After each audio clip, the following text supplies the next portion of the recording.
नमामि धन्वन्तरिमादिदेवम् सुरासुरैर्वन्दितपादपद्मम् लोके जरारुकभयमृत्युनाशम् दातारमीशं विविधौषधीनाम् शङ्खं चक्रं जलौकाम् ददत् मृत्युघटं चारुदोर्भिश्चतुर्भिः सूक्ष्मस्वच्छादिदया सुखपरिबिलसन्मालिलं भोजनेत्रम् कालाम्बोदोज्ज्वलाङ्गं कटितटविलसच्चारुपीताम्बराढ्यं वन्दे धन्वन्तरिं तं निखिलगगन प्रौढ़दावाग्निलीलम्। सभी साथियों को नमस्कार। भगवान धन्वंतरी की कृपा से आज की कक्षा का प्रारंभ कर रहे हैं।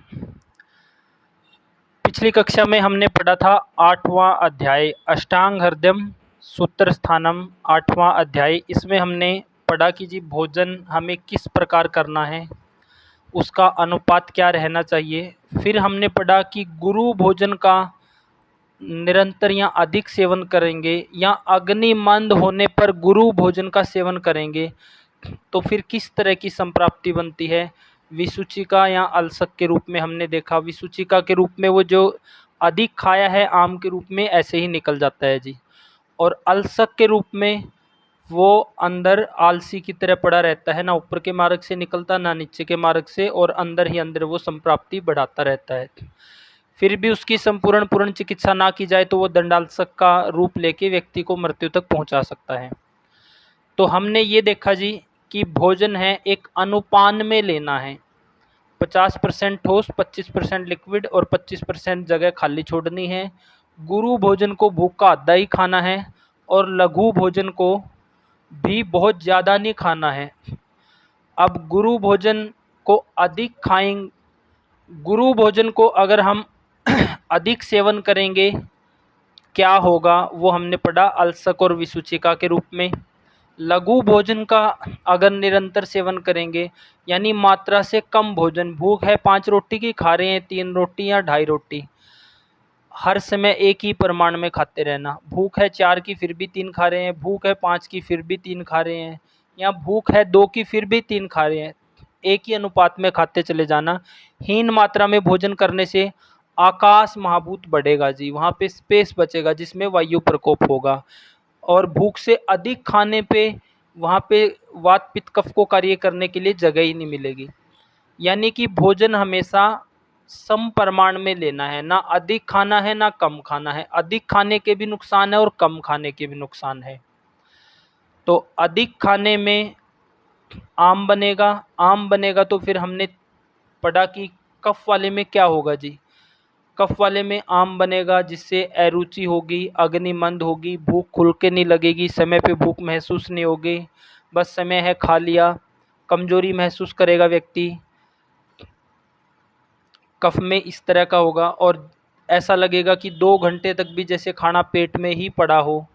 पित्त वाले में क्या होगा, पित्त वाले में अगर भोजन का पाचन नहीं होगा तो वहाँ पे पित्त वाले में क्या होगा, पित्त वाले में 2 तरह की संप्राप्ति बनेगी जी। एक तो पित्त के उष्ण तीक्ष्ण गुण बढ़े होंगे, यानी कि अंदर गर्मी बढ़ी है, तीक्ष्ण गुण बढ़ा है तो अग्नि भी तीक्ष्ण होगी। उस स्थिति में क्या होगा, उस स्थिति में जलन बनेगी, अंदर एसिड बनेगा, खट्टी डकारें आएगी, अधिक प्यास लगेगी, चक्करों का आना, इस तरह का। ये है पित्तज आम के लक्षण। और वात में अगर भोजन का पाचन नहीं होगा, अग्नि मंद रहेगी, अग्नि विषम रहेगी, भोजन का पाचन नहीं होगा तो वहाँ पे गैस, अफारा, दर्द ये सब बनेगा जी। तो अब हम पढ़ेंगे कि कफ वालों को आम बन रहा है या अग्निमंद है, गुरु खा रहे हैं आम बन रहा है, या गुरु भोजनों का लगातार सेवन किया जाए आम बन रहा है, या किसी भी स्थिति में असमय पे खाने पे या भोजन के साथ पानी, चाय या दूध का सेवन कर लिया है, या अधिक गुरु भोजनों का सेवन कर लिया है, तो इन सब स्थिति में जब भोजन का पाचन नहीं होगा तो आम बनेगा। और वो आम किस तरह का नुकसान करेगा और उसकी चिकित्सा क्या रहेगी वो आज पढ़ेंगे जी। तो आम बोलते हैं अध पचे भोजन को। आम विष का वर्णन, ये लिखा है जी एक पॉइंट, इसको पढ़ो जी कोई भी साथी। आम विष का वर्णन।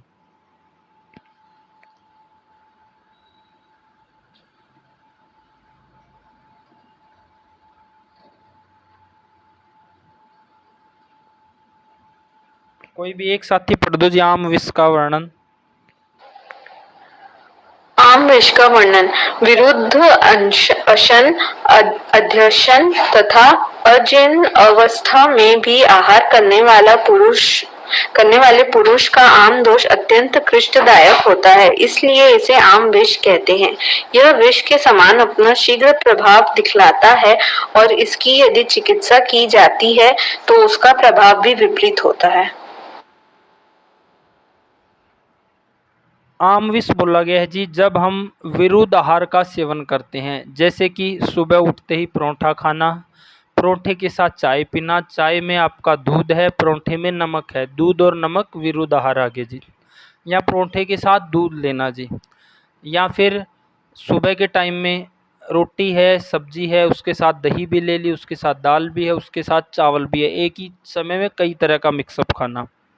या फिर अध्यसन बोला है जी, पहला पचा नहीं है दूसरा खा लिया है जी। तो जो 7 प्रकार के आसन हमने पढ़े थे उन सब का सेवन करने से, इसमें है विरुद्धासन, अध्यसन, अजीर्णासन, या उन सभी प्रकार के जो 7 प्रकार के आसन इसी अध्याय के पहले श्लोक में पढ़े थे, उन सब का सेवन करने से आम दोष का निर्माण होगा। क्यों होगा? क्योंकि जी विरुद्ध खा रहे हैं तो वो क्या करेगा, वो अग्नि के लिए भारी होगा। संकीर्ण आसन खा रहे हैं कई तरह के मिले जुले, वो भी अग्नि के लिए भारी, अग्नि को मंद करेंगे। अजीर्णावस्था में अपचन चल रहा है, वहां पे खा रहे हैं तो अग्नि को मंद करेगा। तो जब इस तरह के आहारों का सेवन करते हैं तो अंदर आम का निर्माण होता है जी। आम का आम क्या है कि जब अग्नि के विरुद्ध भोजन का सेवन करेंगे तो वो भोजन अग्नि को ही मंद कर देगा, अग्नि की कैपेसिटी को ही कम कर देगा। उस स्थिति में अग्नि पूरी तरह से पाचन नहीं कर पाएगी, तो उस अधपचे भोजन को आम बोलते हैं। जब भी हम भोजन खाते हैं तो पेट में जाके 2 ही चीज़ें बनती है, रस बनता है या कीट बनता है। कीट मल को बोलते हैं, रस फिर वो शरीर के पोषण के लिए हृदय की तरफ चला जाता है। जब यहाँ पे अग्नि मंद है या अग्नि से गुरु द्रव्यों का सेवन किया गया है, अग्नि की ताकत से अधिक भोजन का सेवन किया गया है, तो वो अग्नि को और कमज़ोर करके वहाँ पे आम बनेगा। उस आम के बारे में बोला गया है कि यह आम दोष अत्यंत कष्टदायक होता है, यानी कि ये घोर कष्टकारक रोगों को पैदा करने वाला होता है, इसलिए इसे आम विष कहा गया है। यह विष के समान अपना शीघ्र प्रभाव दिखाता है, यदि इसकी चिकित्सा की जाए तो उसका प्रभाव भी विपरीत ही होता है। यहाँ पे बोला गया है जी आम है अधपचा भोजन। अधपचा भोजन क्या करेगा जी? देखो एक सिंपल सा नियम ये है कि जब भी हम भोजन करते हैं उसका पाचन होता है, तो पाचन होने पे जो रस बनता है वो हार्ट में जाएगा, और हार्ट और फेफड़े और ये फिर आगे रस के बाद रक्त धातु बनेगी, फिर अगली धातु में बनेगी। अगर वो अच्छा पाचन हो रहा है तो अच्छा जो निर्माण होगा वो अपने अगली धातुओं में और उसके आश्रय स्थानों में पहुंचेगा। अगर वही अच्छा नहीं है, रस अच्छा नहीं बन रहा है, उसमें आम है, तो फिर वो आम भी इन सब जगहों पे जाएगा और वो क्या करेगा, धातुगत अग्निमंद करेगा, वहाँ पे आम क्रिएट होगा, धातुओं में स्थूलता बढ़ जाएगी, वहाँ पे ब्लॉकेज जैसी समस्या पैदा होगी, और ये आम की संप्राप्ति लंबे समय तक चलती रही तो फिर गांठ बनना, कैंसर बनना या पीसीओडी, इस तरह की जो भी संप्राप्ति है ये सब बन सकती है जी। तो ये जो आम है ये विष के समान है जी।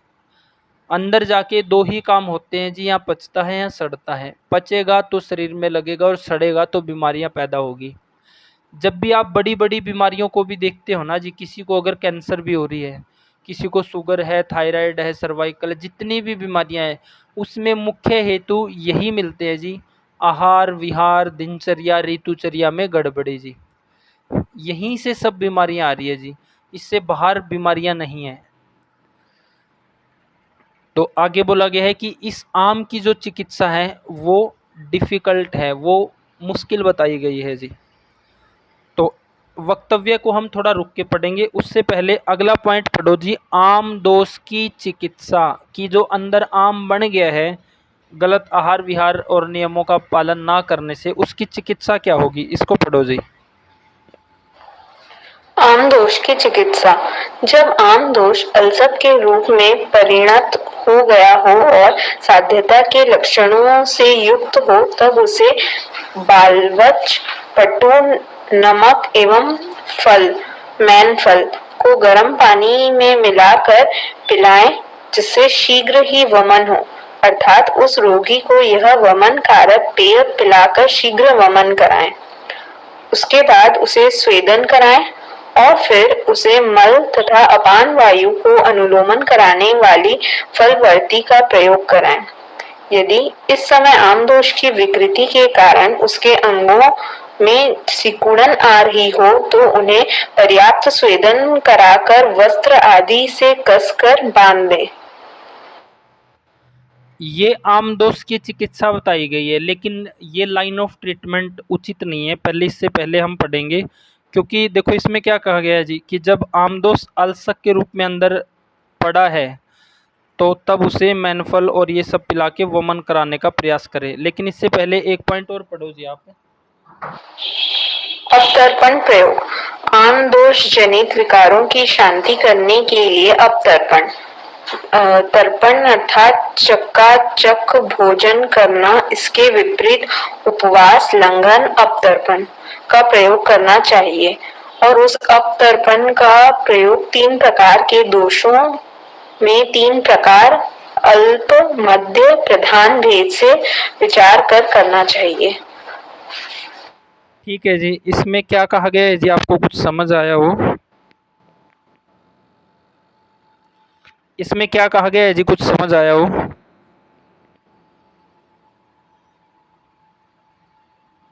सर, आम दोष के जो विकार है, मतलब आम तो वो होता है जो पेट में ऐसे ही पड़ा है, वो पचा नहीं है, तो उसकी शांति के लिए अपतर्पण इसमें लिखा है, जैसे उपवास और ये सब का प्रयोग करना चाहिए। उसकी भी 3 मात्रा बताई गई है, अल्प, मध्य या प्रधान, ऐसे ही। हाँ ठीक बोला है जी। इससे अगला पॉइंट और पढ़ दो, यदि आम दोष अल्प मात्रा में हो। फिर दोनों पॉइंट को इकट्ठे डिस्कस करेंगे। यदि आम दोष अल्प मात्रा में हो तो लंघन करना ही हितकर होता है। मध्यम श्रेणी का आम दोष हो तो इसमें लंघन के साथ साथ दोषों को पचाने वाले औषध द्रव्यों का भी प्रयोग करना चाहिए। यदि आम दोष अधिक मात्रा में हो तो वमन तथा विरेचन कराएं, क्योंकि यह शोधन कर्म उक्त आम दोष को जड़ से उखाड़ देता है। ठीक है जी, इसमें हमने पढ़ा है कि अगर अंदर आम है, तो आम की चिकित्सा हम कैसे करेंगे, ये बहुत ही महत्वपूर्ण टॉपिक है जी। मान लो कोई भी कफ का व्यक्ति हमारे पास आ गया है, कफ का कोई भी रोगी आपके क्लिनिक पे आ गया आप लोगों के सामने, और उसको अभी आमावस्था है, आम है अभी, क्या उसको आते ही वो वमन करवा दें जी?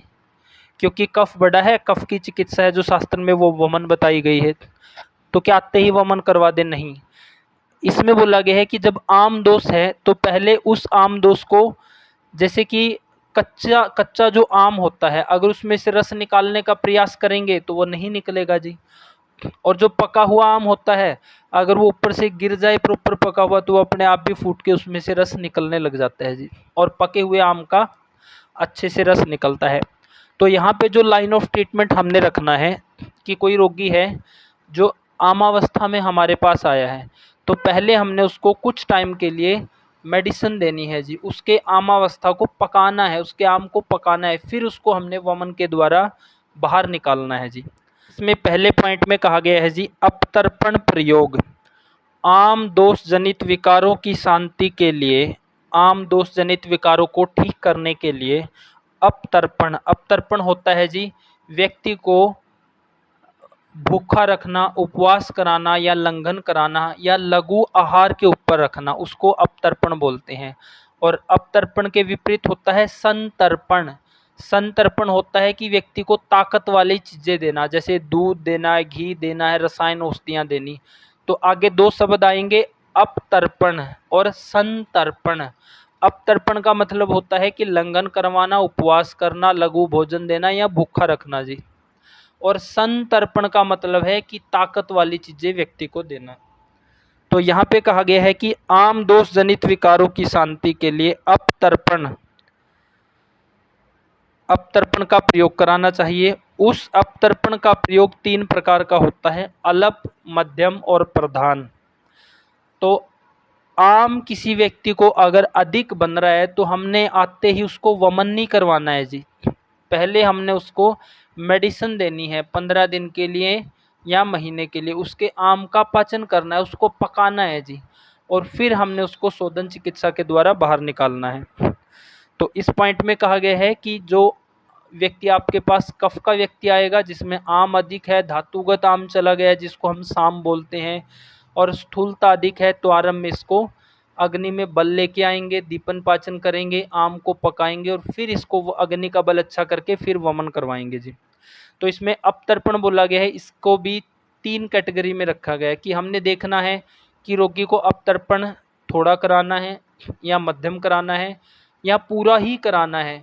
यानी कि किसी की अग्नि बिल्कुल ही नहीं है, बहुत आम भरा पड़ा है, बलगम बन रही है, तो उसको हम पूरा अपतर्पण भी करा सकते हैं। पूरा लंघन 2 दिन 3 दिन बिल्कुल ही जैसे हम बुखार में करते हैं, अन्न वगैरह सब बंद करवा के उसको केवल दीपन पाचन औषधियाँ देना ताकि अग्नि प्रदीप्त हो जी। और अगर रोगी हमें ऐसा लगता है कि मध्यम से काम चल सकता है तो मध्यम करवा सकते हैं, थोड़े से काम चल सकता है तो उसको लघु भोजन दे सकते हैं। तो जिस भी व्यक्ति को आम बन रहा है, किसी को भी अपचन चल रहा है जी, उस केस में भोजन करना चाहिए या 1-2 टाइम के लिए भोजन छोड़ देना चाहिए जी। आप लोगों का क्या विचार है जी?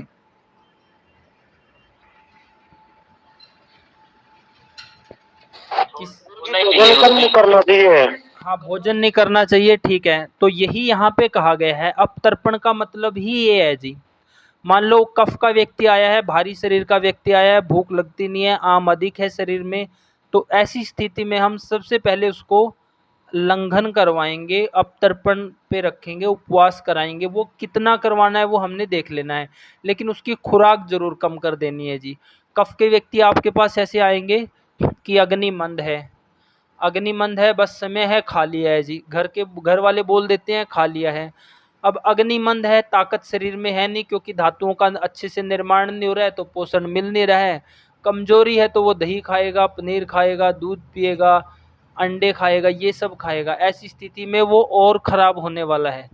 तो आप जब देखोगे तो इस तरह के रोगियों में यही हेतु मिलेंगे। तो सबसे पहले आते ही इस तरह के रोगियों को लंघन पे हमने रखना है जी। वो शारीरिक स्थिति देख लेनी है कि उसको आम कितना है और वो लंघन किस तरह का रख सकता है। तो आरंभ में हमने उसकी खुराक कम करते हुए लघु भोजन पे रखते हुए, जैसे मूंग की दाल के ऊपर, फिर उसके साथ जौ का आटे की रोटी देना, क्योंकि वो भी रुख से आम का पचन करेगा। तो इस तरह की हमने चिकित्सा देनी है जिसमें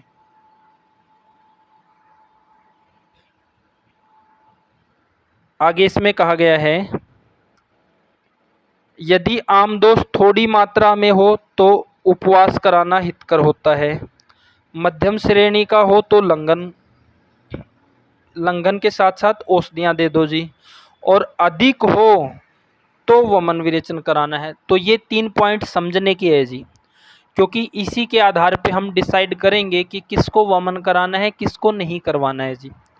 यहाँ पे बोला गया है, यदि आम दोष अल्प मात्रा में हो तो लंघन करवाना हितकर होता है।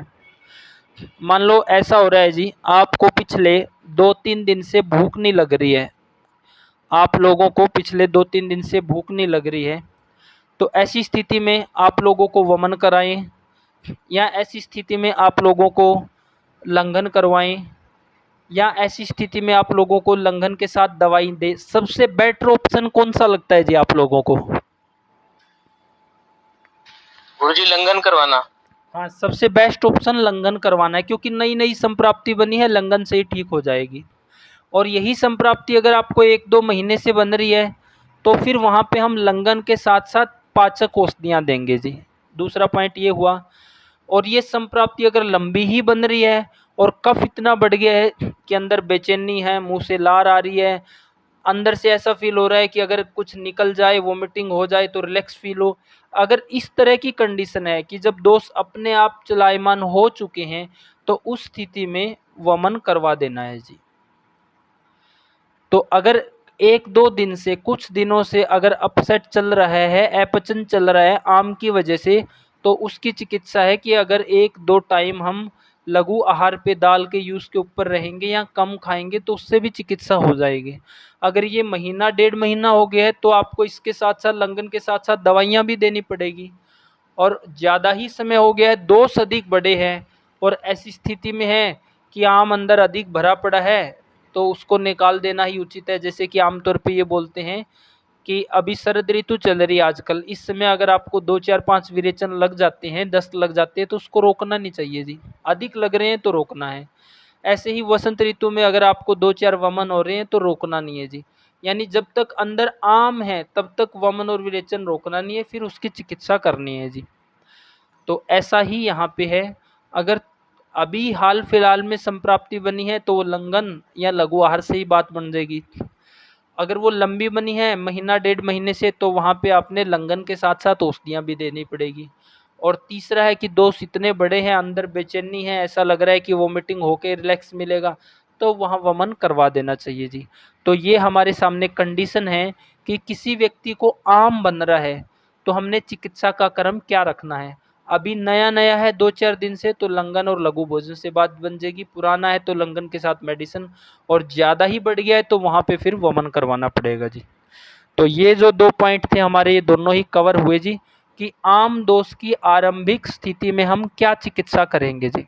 यहाँ पे किसी का कोई सवाल हो तो रख सकते हैं।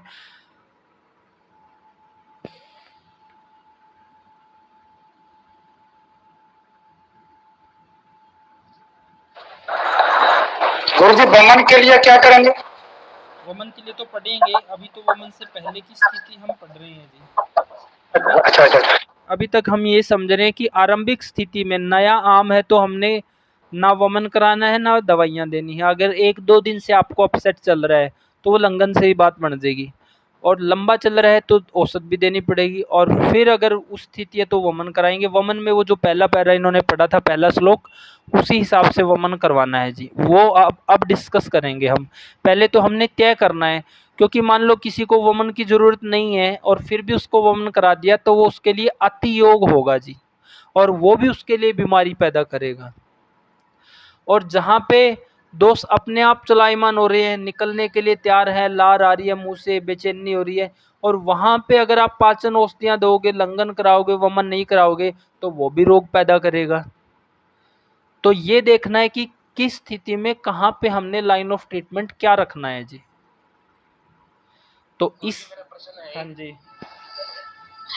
अगर किसी बंदे ने एक दिन बाहर से कुछ खाना खाया हाँ जी, और उसका पेट खराब हो गया, चाहे वो कफ प्रकृति का मान लीजिए, तो पेट में दर्द और उल्टियां होने लग गई, तो अगर कफ प्रकृति का है तो मतलब ये हम माने कि उसका संप्राप्ति ऐसी बन रही है कि उसका पचा नहीं खाना, अगली मंथी उसने बाहर से कुछ ऐसा खा लिया, हम गुरु भोजन कर लिया और उसका पचा नहीं और उसका उल्टियां हो रही है। ठीक है।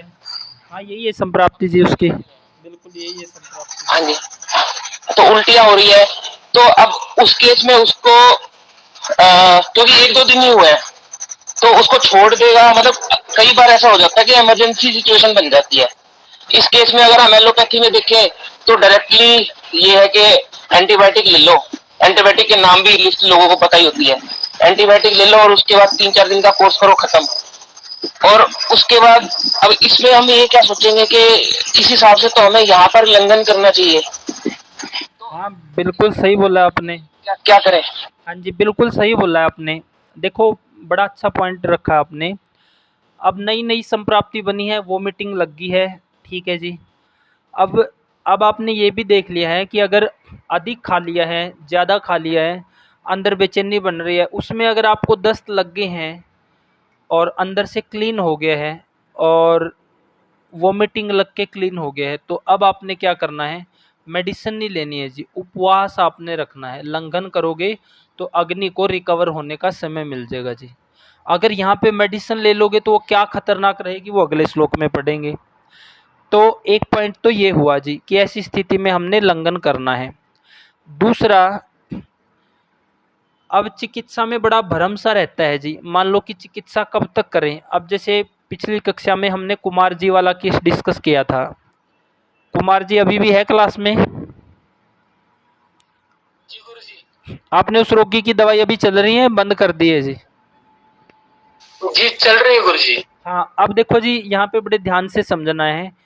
इनके रोगी में क्या हुआ, जो सामने सिम्टम आ रहे थे, लक्षण आ रहे थे, भाई उनकी तो चिकित्सा हो गई है, लेकिन अंदर से तो अभी क्लीनिंग नहीं हुई है जी। अंदर से पूरी संप्राप्ति तो भंग नहीं हुई है। कोई भी रोगी अब आपके पास आया लक्षण लेके, आपने उसकी चिकित्सा कर दी, लक्षण में आराम मिल गया, लेकिन वो अभी चिकित्सा पूरी नहीं हुई है जी। चिकित्सा होने में तो अभी समय लगेगा। इसको कम से कम ये मेडिसिन 1 महीना या 1.5 महीना तक और देना कुमार जी। फिर अंदर से पूरी तरह से क्लीनिंग होगी और साथ साथ हेतु पूरी तरह से सुधार देना।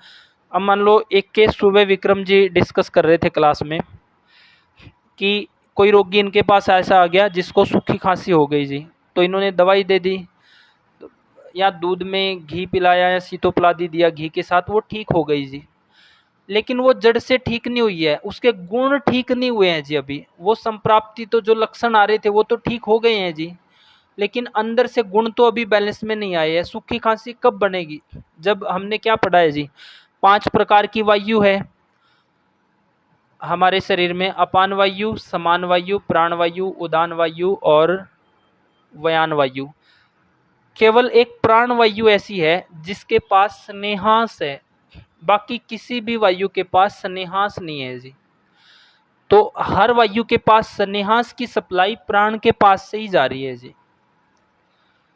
तो प्राण के पास से स्नेहांश की सप्लाई जा रही है। जब प्राण वायु के एरिया में ही ड्राइनेस बढ़ जाएगी, तो इसका मतलब है यहाँ ड्राइनेस बढ़ी है तो पूरे शरीर में ही ड्राइनेस बढ़ गया है। एक सूखी खांसी का रोगी हमारे पास आया है, हमने उसको चिकित्सा दे दी है, वो ठीक हो गया है, उसके लक्षण ठीक हो गए हैं, लेकिन अभी पूरे शरीर के गुण बैलेंस में नहीं आए हैं जी। भले ही वो ठीक हो गया हो, फिर भी उस तरह के व्यक्ति को स्नेहन करवाना, स्वेदन करवाना, नस्य, घृतपान, बस्ती, ये हर तरह से उसको चिकनाई देके गुणों को बैलेंस में करना है जी। तो चिकित्सा के हमारे पास 2 रूप अभी हमारे सामने आ गए हैं कि कोई रोगी अपनी समस्या लेके आया, हमने मेडिसिन दी, तो उसके वो एट प्रेजेंट के लक्षण तो बैलेंस में आ गए हैं। अब रोगी तो उसको ही चिकित्सा मान लेता है कि जी अब मैं ठीक हो गया, अब दवाई किस लिए खाऊं। लेकिन आप लोगों ने उसको समझाना है कि जी गुण अभी बैलेंस में नहीं आए हैं। तो गुणों को बैलेंस में आने के लिए समय लगता है जी किसी भी रोग में। जब तक गुण बैलेंस में नहीं होगे तो वो संप्राप्ति दोबारा आ सकती है जी। 5, 7, 10 दिन में रिलैक्स तो मिल जाएगा। हाँ, आपके क्वेश्चन पे भी आते हैं जी। तो अब जैसे आपने बताया कि वोमिटिंग हो गई, वो हो गया, फिर दवाई लेना वहाँ उचित नहीं है, वहाँ पे केवल लंघन करेंगे। अब अगला श्लोक पढ़ते हैं जी, यहाँ पे आपका जो वो है वो क्लियर हो जाएगा। मुझे एक चीज है, बस एक छोटा पॉइंट है। अगर उल्टी और दस्त बंद ना हो रहे हो और बंदा परेशान हो रहा हो, तो उस केस में हम क्या कर सकते हैं यहाँ पर आयुर्वेद की दृष्टि से? ठीक है, वो पढ़ते हैं जी, वो आगे भी आएगा। पानी की कमी हो जाए तो वो खतरा हो जाएगा। हाँ हाँ, पढ़ेंगे जी। अभी देखो, आमावस्था है तो उसमें पहले तो हमने समझना है कि आमावस्था कब तक है। एक व्यक्ति को जी दस्त लगना शुरू हो गए हैं, अब हम कब मानेंगे कि उसका आम निकल गया है? एक व्यक्ति को दस्त शुरू हो गए हैं और ऐसा कब, हमें कैसे पता चलेगा कि अब उसकी आमावस्था समाप्त हो चुकी है और अब वो शरीर के लिए नुकसान करेगा, अब उसको रोकना अति आवश्यक है? कैसे मानेंगे जी उसको?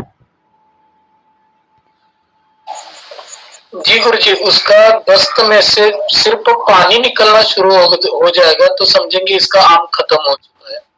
आयुर्वेद में इसकी जो संप्राप्ति बताई गई है वो ऐसे बताया गया है जी। मान लो कि हमें विरेचन हो गए हैं जी, दस्त लगना शुरू हो गए हैं, हम एक बार गए, 2 बार गए, 3 बार, 5 बार गए, लेकिन हमें शरीर में कोई कमजोरी फील नहीं कर रहे हैं जी। ठीक है, ज़्यादा खा लिया है, अंदर भर गया था, ज़्यादा ही जी मचला रहा था, बेचैनी हो रही थी, गैस सफारा दर्द हो रहा था, खा लिया, रिलैक्स हो गए हैं। लेकिन यहाँ पे संप्राप्ति बताई गई है कि जब आपको ऐसा लगने लगे कि जी अब मोशन के लिए ना टांगों से चला जा रहा है, ना जाया जा रहा है, ना बैठा जा रहा है, बस अब पड़ा रहने का ही मन है, तो उस स्थिति में समझ लो कि अब इसके दस्त है जो विरेचन है उसको रोक देना है जी।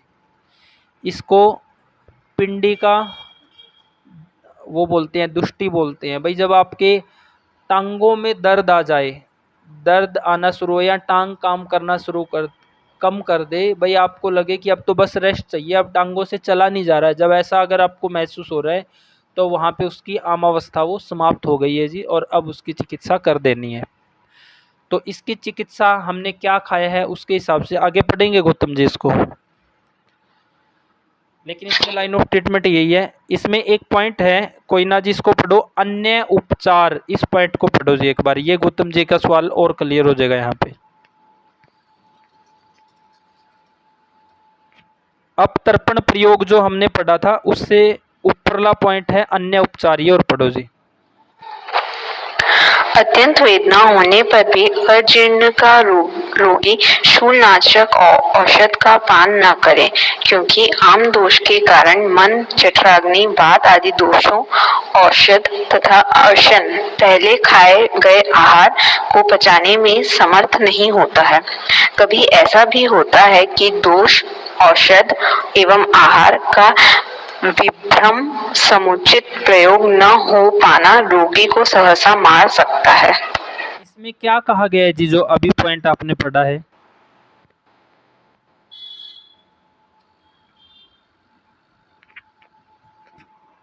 गौतम जी आप बताओ इसमें क्या कहा गया है जो अभी पॉइंट पढ़ा है इन्होंने?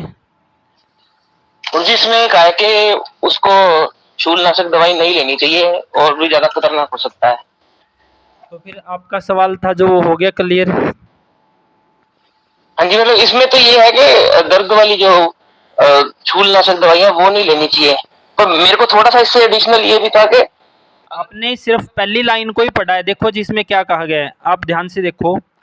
अत्यंत वेदना होने पर, अधिक दर्द होने पर अजीर्ण का रोगी शूलनाशक औषध का पान करेगा, यानी अधिक दर्द हो रहा है, क्यों हो रहा है जी? अधिक खा लिया है, वायु को स्पेस ही नहीं मिल रहा है, वो जहाँ फंस गई दर्द तो करेगी जी वो, तो वहाँ पे वायु को निकाल लेंगे कि वो जो आम है उसका पचन करना है जी, वो आम निकल जाएगा तो वायु अपने आप निकल जाएगी।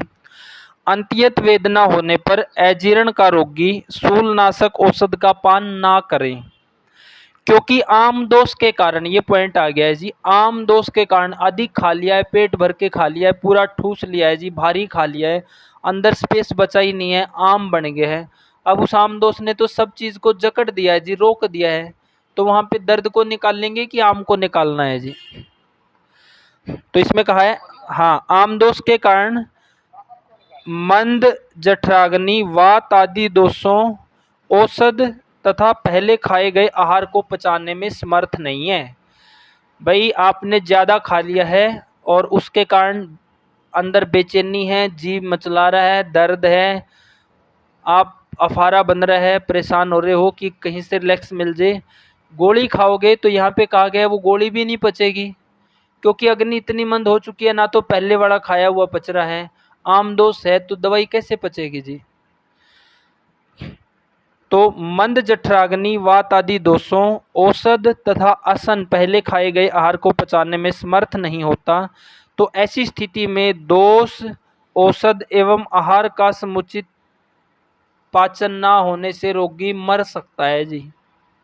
तो यहाँ पे दवाई लेना खतरनाक बोला गया है जी, क्योंकि दवाई तो आप दर्द को निकालने के लिए ले रहे हो और वो दर्द हो रहा है आम के कारण, तो आम की चिकित्सा कैसे होगी जी? वेट करो या तो वो अपने आप निकल जाए, अपने आप निकल जाए तो बेहतर है, नहीं फिर उसके लिए दर्दनाशक नहीं लेना है जी, थोड़ी पाचन की ही व्यवस्था करनी पड़ेगी। अब अगला पॉइंट पढ़ो जी, इससे अगला पॉइंट।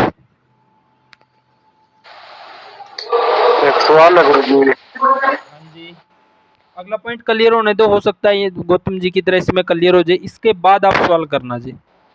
ओके सर वक्तव्य का वक्तव्य से आगे पढ़ो जी, भोजन के पच जाने पर। हाँ, भोजन के पच जाने पर भी यदि पेट में स्तब्धता एवं भारीपन प्रतीत होता है तो शेष दोष को पचाने के लिए और जठराग्नि को सुलगाने अर्थात तीव्र करने के लिए औषध योगों का प्रयोग करें। ये इससे आगे वाला पॉइंट भी क्लियर हो गया गौतम जी, इस श्लोक में क्या कहा गया है? हाँ जी गुरुजी। तो जो पूरा ही सवाल था वही क्लियर हो गया है। हाँ जी, मेरे को वो अपना क्वेश्चन क्लियर हो गया, पर एक एडिशनल मेरे साथ क्वेश्चन है, जैसे कि इमरजेंसी में हो जाता है, उसको रुक ही नहीं रही बंदे को, तो उसमें हम क्या करेंगे? मतलब बहुत ही वो भी निकल गया हमारा जो अधपचा भोजन, वो भी सब निकल गया, लेकिन उसके बाद अभी भी उल्टियां और वो सब जारी है और उसको आराम ही नहीं आ रहा है और उसको ऐसे लग रहा है अब चल भी नहीं सकता, तो उस केस में कैसे करें? और पानी की भारी कमी हो गई है। उस केस में जो उस दिन इतनी चर्चा हुई थी निको पाउडर की, वो इस्तेमाल करना है जी। वो कैसे इस्तेमाल करना है जी? 1 गिलास पानी लेना है, उसमें आधा पाउच डाल लेना है, उसको एक बार उबाल लेना है, एक बार सिर्फ गर्म करना है अच्छे से, और उसको आप कफ का व्यक्ति है तो गर्मा गर्म सा पी ले, कोसा पी ले जी, सुखोषण जिसको बोलते हैं, गरम गरम सा। और पित्त का व्यक्ति है तो थोड़ा हल्का निवाया सा पी ले, और वात वाले ने भी गर्म पीना है। तो वो क्या करेगी, अंदर से दोषों की क्लीनिंग कर देगी, पानी की कमी भी नहीं होगी और आपका स्त्रोत शुद्धि होते हुए स्तंभन का काम करेगी जी। गुरुजी एक बार फिर से रिपीट करो, थोड़ा कट गया था, फिर से एक बार रिपीट करो जी। हाँ जी, मेरी आवाज कट गई थी अभी थोड़ी देर के लिए, तो फिर से प्लीज एक बार रिपीट कर दो ये पूरा। गौतम जी एक बार आप रिपीट कर दो कि क्या बताया है इनको, एक बार आप रिपीट कर दो। गुरु जी ने बोला है कि अगर दस्त उल्टी ज्यादा हो जाए और हमें लगे कि आम भी निकल गया है तब भी हुए जा रहे हैं, तो उस केस में हम निक्कू पाउडर, जो कि नीलबेम्बू कषायम पुड़ी नीर बोला जाता है, वो मिक्सचर को गर्म करके, कफ का व्यक्ति है तो गर्म पानी में उबाल के अच्छे से उसके साथ दे, वात का भी है तो उसके साथ हल्का गर्म करके पानी के साथ दे निक्कू पाउडर। जी धन्यवाद गुरु जी। गुरु जी हाँ जी, मैं ये क्या पूछ रहा था गुरु जी, जैसे शरीर के अंदर आम बन रहा है कप प्रवृत्ति के आदमी को, तो आप उसको जैसे दौड़ लगा के योग करके पसीने के द्वारा भी क्या उसको बाहर निकाल सकते हैं? निकाल तो सकते हैं, लेकिन पेट में गैस अफारा बन रहा होगा तो आपसे दौड़ा ही नहीं जाएगा जी। अच्छा जी, जो ढंग से दौड़ रहे हैं जी उनके तो शरीर में नहीं बनेगा आम का, उनके भी बन जाता है? बन सकता है जी, बन सकता है, उनके में भी बन सकता है। देखो आम कब नहीं बनेगा जी, जब आप भूख के अनुसार खा रहे हैं, ऋतु के अनुसार खा रहे हैं और टाइम पे खा रहे हैं, तब आम नहीं बनेगा जी। और जब इसमें गड़बड़ी करेंगे तभी आम बनेगा जी। अच्छा जी, ठीक है गुरु जी। तो यहाँ पे एक संप्राप्ति हमने ये समझने की कोशिश करी है जी कि कफ का व्यक्ति है या कोई भी व्यक्ति है जिसने विरुद्ध आहार, अजीर्णासन, अमात्रासन, संकीर्णासन, इन सब का सेवन किया है, उससे अंदर आम बन गए हैं। अब वो आम कितना अधिक है, वो आम कितना अधिक है उसके हिसाब से हमने डिसाइड किया है कि अगर बहुत ही ज़्यादा है, अपने आप निकलने को तैयार है, तो वमन करा दो। थोड़ा सा ही है तो उसमें लंघन से बात बन जाएगी। अगर लंबे टाइम से महीना 1.5 महीना से संप्राप्ति है तो लंघन के साथ दवाइयाँ भी दे दो जी। तो एक संप्राप्ति हमने ये पढ़ लिया। यहाँ पे पॉइंट ये है कि हर कफ वाले व्यक्ति को आते ही वमन नहीं कराना है जी। वमन कराने से पहले उसकी स्थिति ध्यान से देखनी है कि वो वमन करवाने के योग्य है भी कि नहीं है, उसका आम अधिक बन रहा है या आम पक्का अवस्था में है, कैसी अवस्था में, उसका विचार करके फिर हमने डिसाइड करना है लंघन देना है कि पाचन औषधियाँ देनी है कि उसको वमन करवाना है जी। तो ये हमने आम दोष की चिकित्सा पढ़ने की कोशिश करी है जी।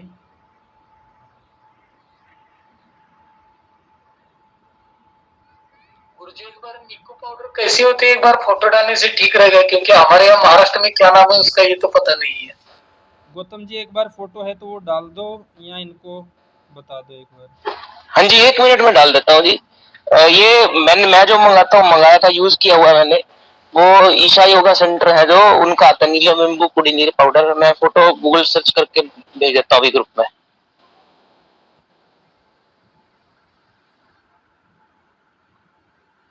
तो कल हमने पढ़ा था जी कि व्यक्ति जब अग्नि मंद होने पे कमजोर रोगी है वो बासी शीतल और चिकना खाएगा, या कफ प्रकृति वाला अग्नि मंद होने पे भारी खाएगा तो कफ बनेगा। कफ बनने पे अल्सक या विसूचिका हो सकती है। विसूचिका हो जाए तो बेहतर है जी, वो निकल गया है। अल्सक हो गया है तो वो खतरनाक है। अब उसमें अल्सक में हमने देखना है कि आम किस कैटेगरी का है, उसके हिसाब से हमने चिकित्सा करनी है जी। अब वो पॉइंट पढ़ दो जी, आम दोष की चिकित्सा, जो आरंभ में आपने आज सबसे पहला पॉइंट पढ़ा था, अब वो पढ़ दो जी। आम दोष की चिकित्सा ये वाला जी।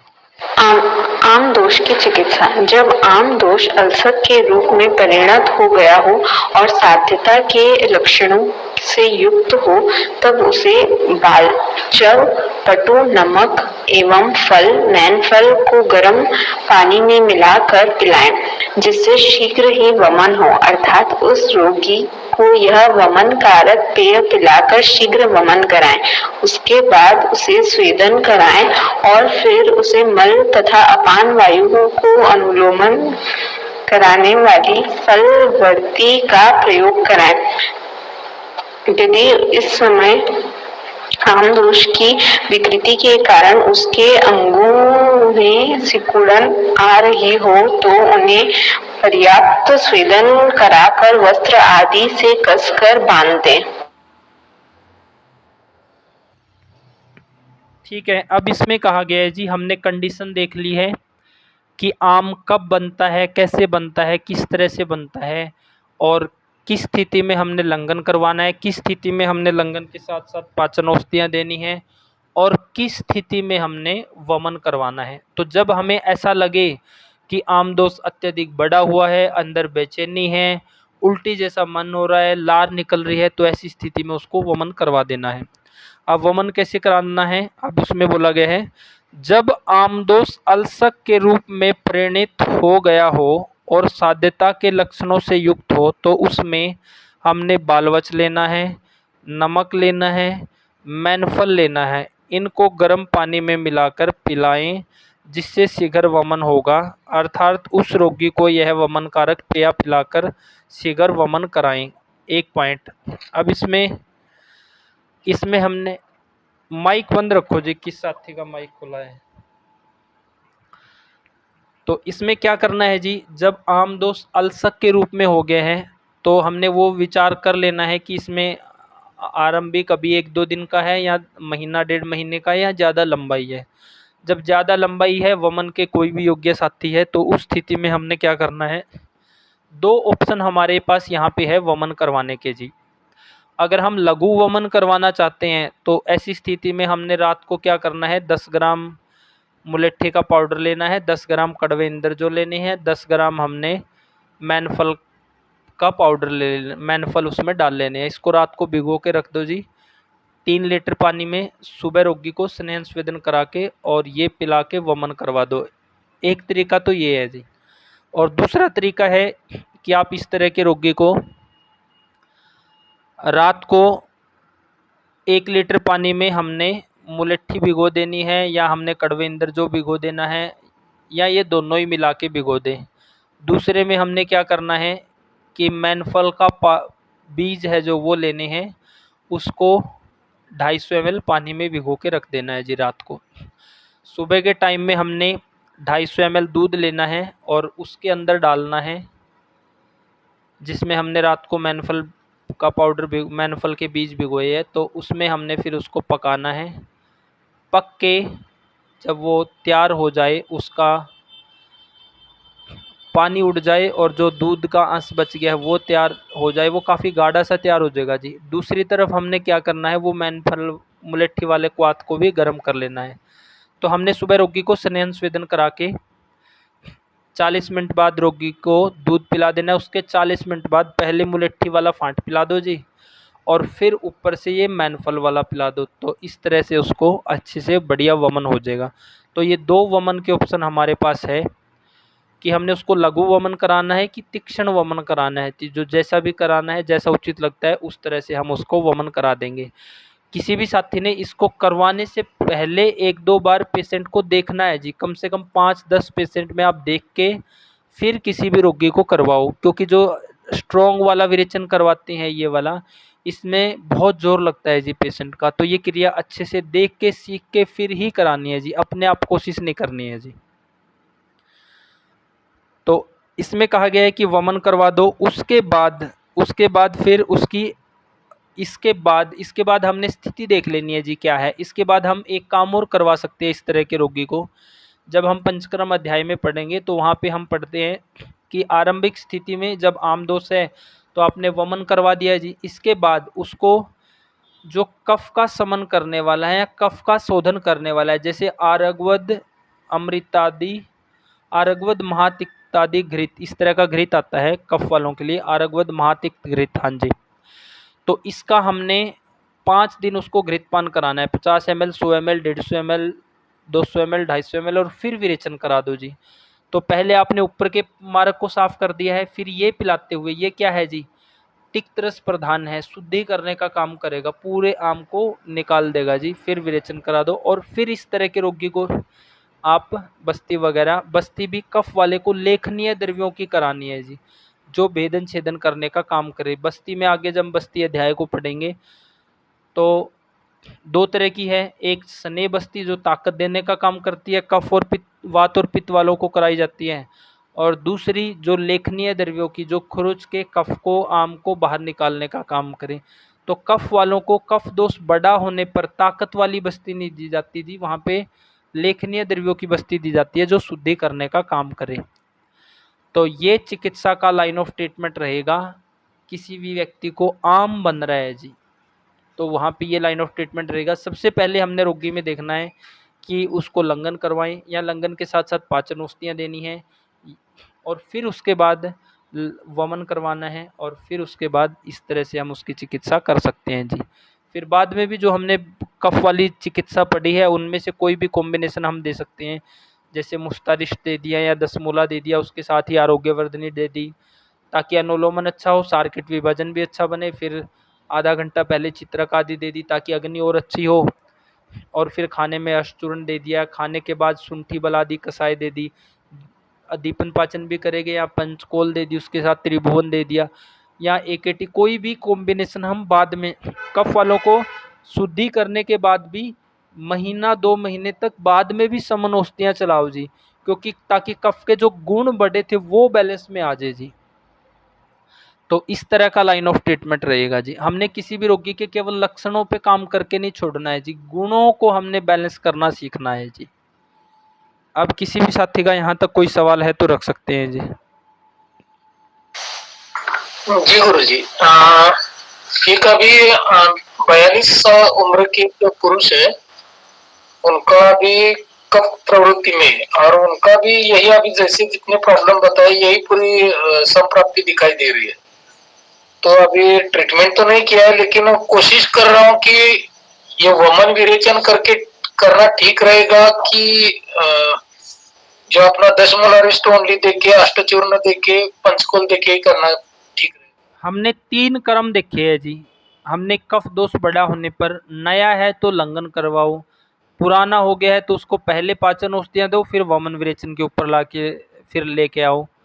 2 नियम हो गए। तीसरा है कि अगर अधिक ही बड़े हैं, बहुत ज़्यादा बड़े हैं, तो फिर उसको डायरेक्ट भी करा सकते हैं। लेकिन अगर हम पहले थोड़ा दीपन पाचन करके अग्नि में बल लाने के बाद वमन कराएं तो वो ज़्यादा बेहतर होता है जी। दोष को पका के, आम को पका के और अग्नि में बल पैदा हो जाए फिर वमन कराएं तो वो ज़्यादा बेहतर होता है जी। तो आरंभ में 15 दिन या 20 दिन या महीना दवाई खिला के फिर उसको शोधन चिकित्सा पे लाएं जी।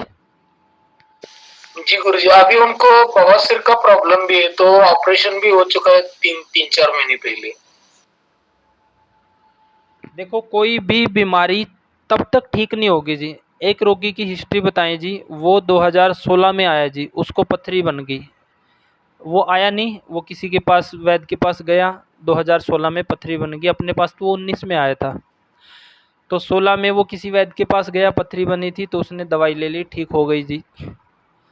अब हम इसी को ही चिकित्सा मान लेते हैं जी, कोई बीमारी है, ठीक हो गई। फिर वो 17 में फिर से बन गई जी। वो उसी वैद्य के पास गया तो दवाई खाई, अब ठीक नहीं हुई जी। अब उसने 17 में क्या किया, किसी दूसरे वैद्य से दवाई खाई, इधर उधर से कुछ भी किया, वो ठीक हो गई जी। 18 में फिर से बन गई जी। 18 में उसने ऑपरेशन करवा लिया जी, और 19 में फिर से बन गई जी वो। अब बनी क्यों जी? केवल आपको कोई बीमारी हुई है और दवाई खा ली, सिम्टम ठीक हो गए, वो चिकित्सा नहीं है जी। जब तक हम हेतु और संप्राप्ति को समझ के उसको बंद नहीं करेंगे तब तक चिकित्सा नहीं हुई। जब तक गुणों को बैलेंस में नहीं करेंगे तब तक ये क्रम चलता रहेगा जी। तो हमने किसी भी रोगी में पूरा ये समझना है कि जी संप्राप्ति कहाँ से बन रही है, हेतु क्या है, पहले उसको बंद कराना है, फिर उसके सिम्टम ठीक हो जाए, फिर लक्षण गुणों पे काम करना है, बैलेंस करने का। अब सवाल क्या था कुमार जी आपका? हाँ, सवाल आपका ये था कि उसको अर्श थी, बवासीर थी, ऑपरेशन करा लिया, अगर दोबारा भी बन गई है तो बनी क्यों है? क्योंकि हेतु चल रहे हैं जी। जी बिल्कुल, अभी मैंने समझाने की कोशिश भी किया उनको कि खान पान थोड़ा सा बदलना पड़ेगा, दवाई थोड़ा मैं जो दे रहा हूँ वो लेना पड़ेगा, तो उन्होंने अभी तक माना नहीं, लेकिन अभी मानने की कोशिश कर रहे हैं। चिकित्सा तभी शुरू करना जब ये मान जाए, जब तक ना माने तब तक इनको थोड़ा और घूमने दो इधर उधर। जी, अभी तो पूरा घुटने पे टेक दिए है, अभी वो बोल रहे हैं कि जो आप बोलेंगे वही करने के लिए तैयार हो गए।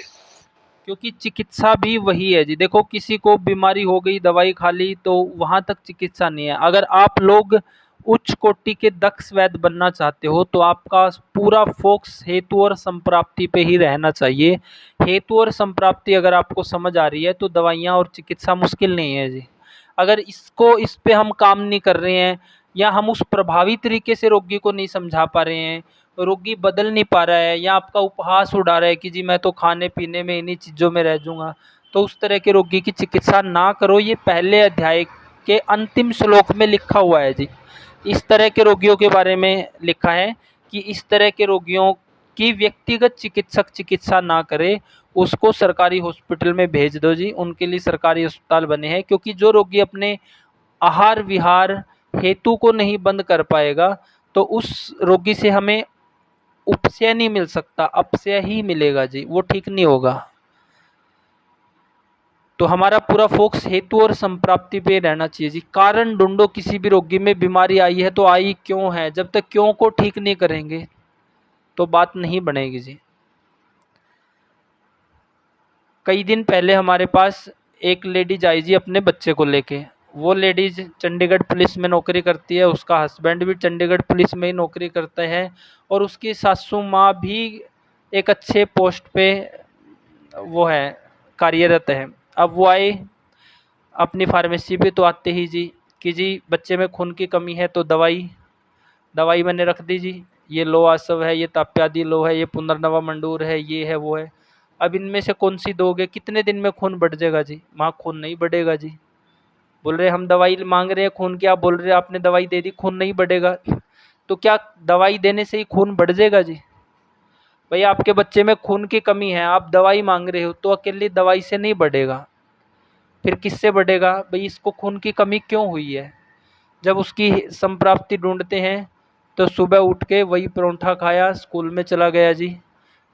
ना वो ठीक है, वो चाय भी नहीं पी रहे परोंठे के साथ, दूध भी नहीं ले रहे, लेकिन जाके तो पानी पिएगा उसको, ये बात तो बच्चा।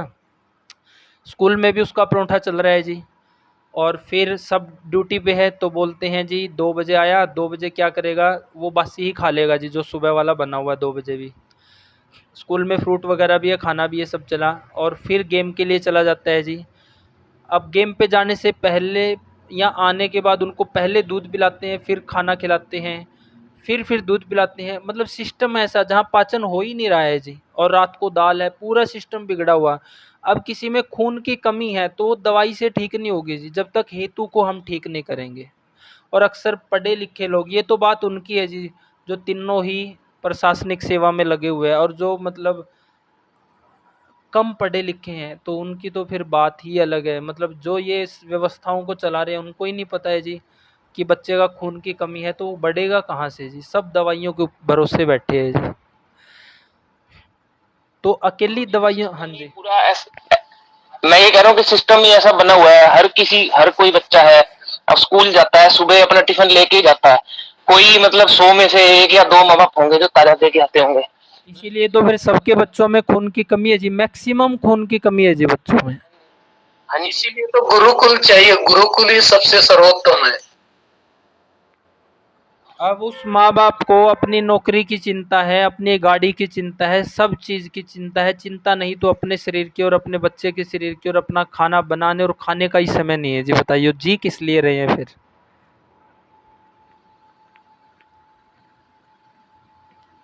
तो चिकित्सा केवल दवाइयों से नहीं होगी जी। बहुत से साथी जब आयुर्वेद पढ़ना शुरू करते हैं, नए नए बैच में जुड़ते हैं, तो ज़्यादातर इसी उत्सुकता से जुड़ते हैं कि जी आयुर्वेद पढ़ेंगे, आयुर्वेद में कोई ऐसी दवाई मिलेगी जो खाई और सब कायाकल्प कर दिया जी शरीर का। ऐसे जब उनको इस तरह का नहीं मिलता कि जी यहाँ तो मेहनत करनी पड़ती है, पढ़ना पड़ता है, हेतु संप्राप्ति ढूंढने पड़ते हैं, तो बहुत से साथी महीना 2 महीना तक छोड़ देते हैं। लेकिन असली चिकित्सा तभी हो पाएगी जी, आप किसी को पूरी तरह से ठीक तभी कर पाओगे अगर आप उसके हेतु और संप्राप्ति समझ पा रहे हो। अकेली दवाइयों से कुछ नहीं होना है जी। अब किसी का कोई सवाल जी? गुरुजी मेरा एक जनरल प्रश्न है आयुर्वेद के लिए, अगर कहे तो अभी रख लो, नहीं तो लास्ट में रख लो। रख लो, अभी अभी उचित लगेगा तो जवाब दे देंगे, नहीं जवाब लास्ट में दे देंगे। जैसे कि एक धारणा बनी है गुरुजी, जैसे मुझे भी लगता है कि आयुर्वेद में स्पेशली एक इमरजेंसी केसेस को इकट्ठा करके और उसके लिए अलग चीज होना चाहिए। हर अस्पताल में इमरजेंसी वार्ड होता है, तो यहाँ पे भी जैसे हो गया, किसी को हार्ट अटैक हो गया, कुछ हो गया, तो उस क्योंकि हम लोग तो देखते हैं कि उसका हेतु क्या बना है, पर उस टाइम तो पेशेंट को टाइम ही नहीं है। तो उस केस में हम क्या करें, ये अलग से होना चाहिए थोड़ा सा रिसर्च। अब मुझे नहीं पता कि हुआ है कि नहीं हुआ, लेकिन ये चीज कमी लगती है। आयुर्वेद में भी व्यवस्था है जी कि अगर अचानक आपको दर्द बढ़ गया है तो क्या करना है जी, उस केस में उसको कैसे कंट्रोल करना है। ऐसा नहीं है कि आयुर्वेद में, ये तो आपका एलोपैथी तो आया ही कोई 200 साल तक पहले है। उससे पहले तो एलोपैथी भी नहीं था, तब भी तो चिकित्साएं होती थी जी। ऐसा तो है नहीं कि सब लोग मरते थे। आयुर्वेद में क्या है जी, मान लो किसी को हार्ट अटैक में क्या हो रहा है जी, असहनीय पीड़ा है जी, बहुत ज़्यादा दर्द है। इसी स्थिति को तो हम हार्ट अटैक बोलेंगे। पूरा सुई चुभने जैसी पीड़ा, गोदा कोई भाला ही गोद दिया हो हार्ट में, इस तरह से जकड़ जाना, तो ये किस चीज़ के गुण है गौतम जी? हार्ट की संप्राप्ति क्या, मतलब जो उस समय घटित हो रहा है हार्ट में, क्या चल रहा है जी? उसमें तो गुरुजी आम की वजह से ब्लॉकेज हो गया, अगर नहीं, सपोज उस समय रोगी को दर्द होना, रोगी में असहनीय पीड़ा, रोगी कहराना, ऐसा लगना जी निकल जाए, क्या हो रहा है जी? उस समय लक्षण क्या चल रहे हैं?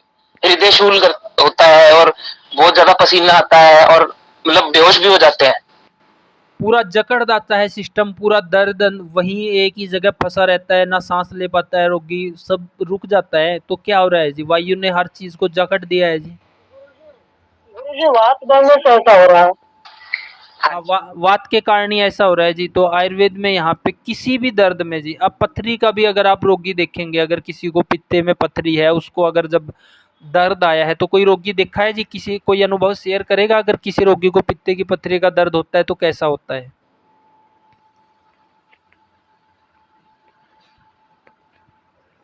किसी रोगी ने पथरी का दर्द के रोगी को देखा हो? इस चीज का गुरुजी दोहरा दीजिए एक बार फिर। उसमें भी इसी तरह का होता है जी, असहनीय दर्द।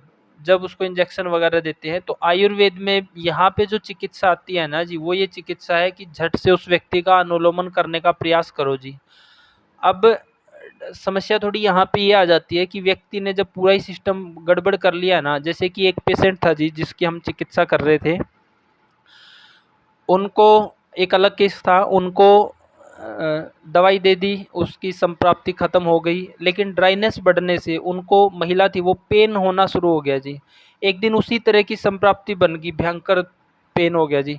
अब ऐसी स्थिति में क्या करें जी, उसको तो पूरा ट्रीटमेंट दे चुके थे, उसको तुरंत 2-3 लगातार अनुवासन बस्ती दी जी, सहचर आदि तेल पिलाया जी, 2 ढक्कन डाल के तुरंत गर्मा गर्म दूध में, और हाँ इतना ही किया था, बस्ती दी सहचर आदि की, और पिलाया जी। उसका जो पूरा दर्द था वो एकदम से रिलैक्स हो गया जी। गौतम जी यहाँ पे वायु पे ही काम करना है, वायु के गुणों पे ही काम करना है। बाहर से ऐसे अंदर आके कोई घुस नहीं गया है, चिपक नहीं गया है जिसने ऐसी स्थिति पैदा कर दी है। ठीक है गुरुजी।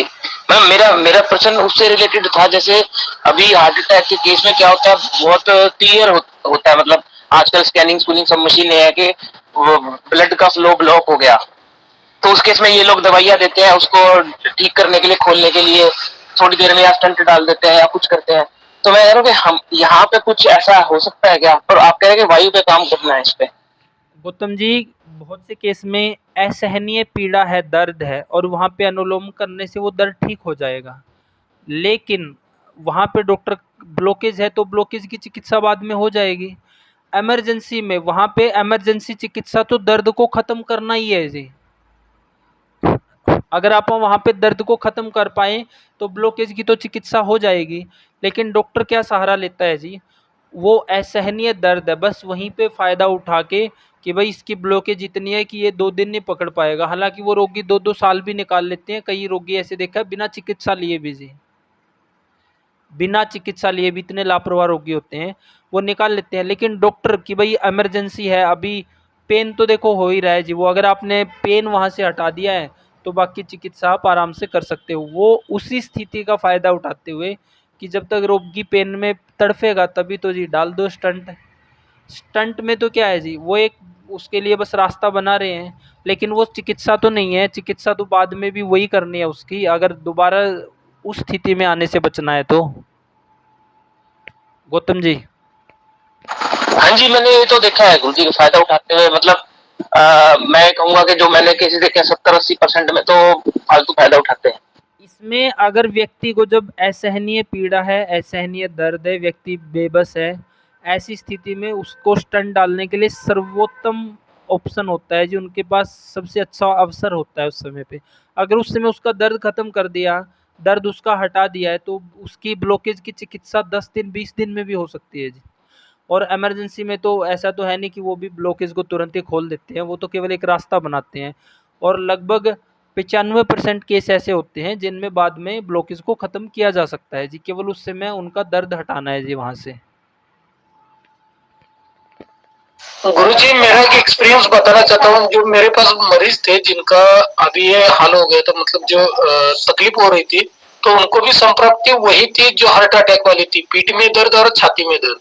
तो आपने जैसे बताया कि उसी तरीके से मैंने यही कोशिश की कि हर 5 मिनट उठा के उनको टॉयलेट में लेके जाना, तो उनका जैसे गैस निकलना शुरू हो गया तो इतना आराम मिल गया, मतलब दर्द बिल्कुल ही जितना 100% था उसमें डायरेक्ट 30% पे आ गया। मतलब हर 5 मिनट पे उठाना और टॉयलेट में लेके जाके बिठाना, बस वही 3 बार कर दिया, दर्द बिल्कुल ही कम कम कम होते हुए 30% पे आ गया।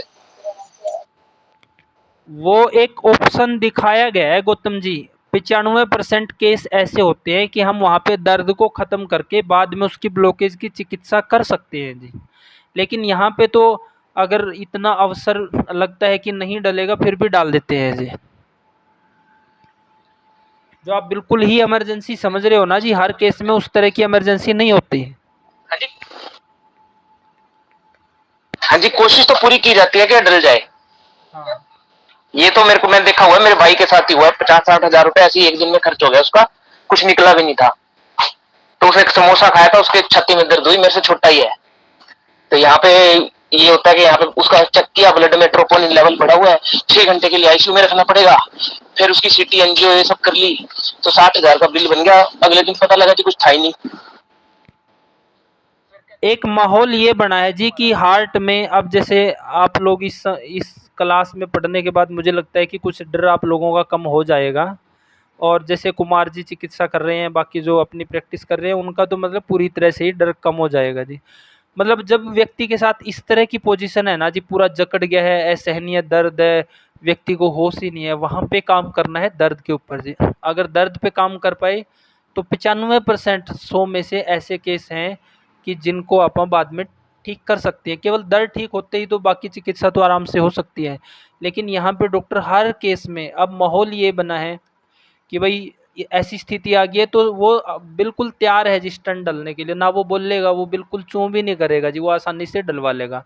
तो इसके विपरीत माहौल हम ये बना सकते हैं कि भाई वहाँ पे हमने दर्द को ख़त्म करना है और बाद में उसकी चिकित्सा हो जाएगी। अब एक डर का माहौल बनाया गया है, उस डर से के माहौल से बाहर निकलने के लिए हम ऐसा माहौल बना सकते हैं कि भाई आपको इस तरह की अगर संप्राप्ति आ गई है तो ठीक है, आगे से इस पे आप काम करो तो ये पूरी तरह से ठीक हो जाएगी। जैसे ये वाला जो केस था जो 224 जिसका बीपी चल रहा था जी, वो भी हॉस्पिटल से आया, वो भी ठीक हुआ जी। तो डर का माहौल ज़्यादा बनाया गया जी, उसका ही अधिक फ़ायदा उठता है। नहीं यहाँ पे दर्द आप निकाल दो, बाकी चिकित्सा बाद में करते रहो। अब सवाल हेलो जी। हाँ जी, वैद जी, मैं ये पूछ रहा था कि दर्द को कम करने के लिए कौन सी औषधि इसमें दे सकती है? अब औषधि तो ऐसा है जी, अगर कोई आयुर्वेद को बिल्कुल ही फॉलो नहीं करता है, अब उसको तो हम कैसे बस्ती देंगे जी। कम से कम अगर आप आयुर्वेद के अनुसार जीना शुरू करेंगे ना जी, अपना आहार विहार खान पान रसोई बदलेंगे, तो पहले तो आप बीमार पड़ना ही बंद हो जाओगे। दूसरा, अगर समस्या आई तो वो बहुत जल्दी थोड़ी दवाइयों से भी ठीक हो जाएगी। तीसरा, अगर इमरजेंसी की समस्या भी आ गई तो भी हमारे पास समाधान है जी। लेकिन अगर बिल्कुल ही नया व्यक्ति है जिसने कभी भी कुछ भी सिस्टम ठीक नहीं रहा, उसकी हम हेल्प नहीं कर पाएंगे जी। अब मान लो आयुर्वेद में ये है जी कि भाई कोई भी महिला है, उसको नॉर्मल डिलीवरी हो तो उसके लिए ये है जी 8वें महीने में अनुवासन बस्ती दो, 9वें महीने में अनुवासन बस्ती दो, और जब भी उसको डिलीवरी का पेन होने लगे तो आप उसको एरंड का तेल पिला दो जी 100 ml, बिल्कुल आराम से नॉर्मल डिलीवरी हो जाएगी जी। लेकिन अगर जिसने कभी बस्ती ली नहीं है, कभी कोई भी क्रिया करी नहीं है, कुछ आयुर्वेद का करा ही नहीं है, तो डायरेक्ट हम बस्ती नहीं दे सकते जी गर्भवती महिला को 8वें महीने में। तो ऐसे तो केस जो असाध्य ही है उनका तो हम कुछ नहीं कर सकते, लेकिन जो थोड़ा सा भी अपने शरीर को अगर बैलेंस में रख पाए हैं तो उनको हम हर कंडीशन में हेल्प कर सकते हैं जी। खासकर जिन्होंने देखो बस्ती देने से तो जी तुरंत लाभ मिलेगा, जैसे इन्होंने विरेचन करा के कुमार जी ने उनको महिला को आराम मिला, और बस्ती से तो तुरंत मिलेगा, बहुत गैस निकलती है। आप जिन्होंने बस्ती लिया उनसे पूछो जी किस तरह से क्या स्थिति रहती है। और जिन्होंने बस्ती ना ली हो उनके लिए केवल हम सहचर आदि तेल को पिला दें, उस तरह की हेल्प कर सकते हैं, लेकिन उसमें ज़रूरी नहीं है कि जी 100% लाभ मिलेगा। लेकिन बस्ती के साथ जब सहचर आदि तेल पिलाएंगे तो हर तरह का अनुलोमन हम कर सकते हैं जी। वहाँ पे पहले अध्याय का जब अंतिम श्लोक हम पढ़ेंगे वहाँ पे ऐसा आता है जी कि किन रोगियों को हमने चिकित्सा देनी है, किन को हमने छोड़ना है। तो अब चिकित्सा किन को दे पाएंगे? उनको ही दे पाएंगे जो अपना ठीक ठाक बैलेंस रख रहे हैं। बिल्कुल ही केस बिगड़ चुका है उसको चिकित्सा देंगे तो उसमें कुछ खास होगा नहीं जी, वो केवल आपके सिर हो सकता है।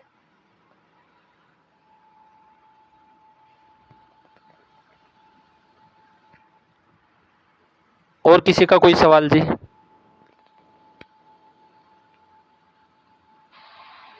वैद जी, इसमें हार्ड भी दे सकते हैं? हाँ दे सकते हैं जी, हरड़ दे सकते हैं, सहचर ये दे सकते हैं, सहचर आदि तेल पिला सकते हैं, 10 मूलारिष्ट पिला सकते हैं, आधा कप दे सकते हैं उसको, 1 कप तक 10 मूलारिष्ट डायरेक्ट भी हम दे सकते हैं इस तरह की स्थिति में।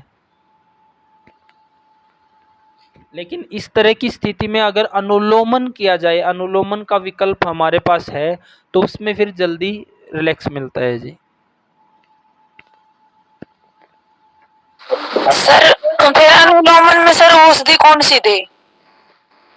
अनुलोमन में देखो औषधि तो ऊपर से हमारे पास 10 मूला है, सहचर आदि तेल पिला दो जी, गर्म दूध में आप हरड़ दे दो, लेकिन नीचे से जैसे बस्ती उसको दे सके तो अनुवासन बस्ती, अगर हम जब तक उसको रिलैक्स ना मिले 2-3 बार आप या आधे आधे 1-1 घंटे पे बस्ती दे सकते हैं जी। जैसे ही बस्ती बाहर आए दोबारा फिर से बस्ती दे दो जी,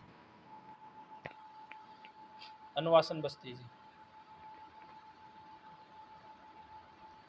वो जिस केस की हम बात कर रहे थे उस महिला को क्या है जी, सहचर आदि तेल पिला दिया, फिर हरड़ भी पहले उसको 10 मूलारिष्ट पिलाया आधा कप, अभी दर्द ऐसे ही था, कुछ रिलैक्स मिला 10 मूला से लेकिन फिर बढ़ गया, फिर उसको सहचर आदि तेल पिलाया, फिर उसको हरड़ भी दी और फिर उसको बस्ती दी। पहली बस्ती दी तो वो 5 मिनट में ही वापस आ गई जी, खूब सी गैस निकली। दूसरी दी तो आधे घंटे तक रुकी। अब दूसरी बस्ती दी तो उस पहली बस्ती जब वापस आ गई तभी उसको दर्द में रिलैक्स आ गया था। जब तीसरी दी घंटे बाद तो उस समय तो वो सो गया जी रोगी, फिर उसको रिलैक्स मिलने के बाद।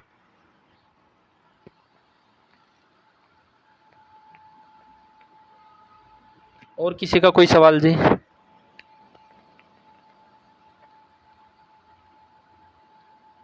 जी बात जी, एक पेशेंट है, उनको तो मतलब उनका उम्र आवाज बहुत ज्यादा धीमी है रवि जी, आपकी आवाज समझ नहीं आ रही है।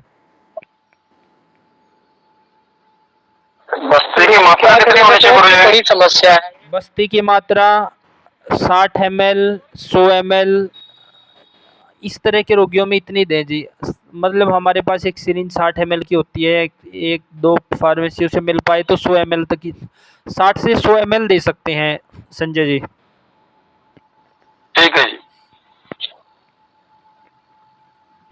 देखो जब हम पूरा शास्त्र को पढ़ लेंगे ना जी, पूरे डिटेलिंग हर तरह के केस, हर तरह की संप्राप्ति, तो फिर आप लोगों के अंदर एक कॉन्फिडेंस आएगा। जब आप हर तरह की संप्राप्ति देखोगे, भाई लाइन ऑफ ट्रीटमेंट यही है, हम इसमें यही दे सकते हैं, तो आप नहीं घबराओगे। आप नहीं घबराओगे, आप अपने लाइन ऑफ ट्रीटमेंट पे लगे रहोगे और उसमें अगर अनुलोमन बेहतर रहा तो आप हर रोगी को ठीक कर पाओगे। अगर किसी का अनुलोमन नहीं हो पाया वो रोगी ठीक नहीं होगा जी। जैसे मान लो आने वाले टाइम में कोई किडनी का रोगी ऐसा आ गया जिसका क्रिएटिनिन लेवल 20 पहुंच गया है जी, अनुलोमन बिल्कुल ही नहीं है, दवाइयाँ दे दी कोई बात नहीं हो पा रही है, या 10 से ऊपर वाला तो किडनी का जो रोगी है व्यक्तिगत चिकित्सकों को नहीं पकड़ना चाहिए जी, उसके चांसेस कम रहते हैं। और डायलिसिस करा लिया है तो भी चांसेस उसके कम हो जाते हैं जी।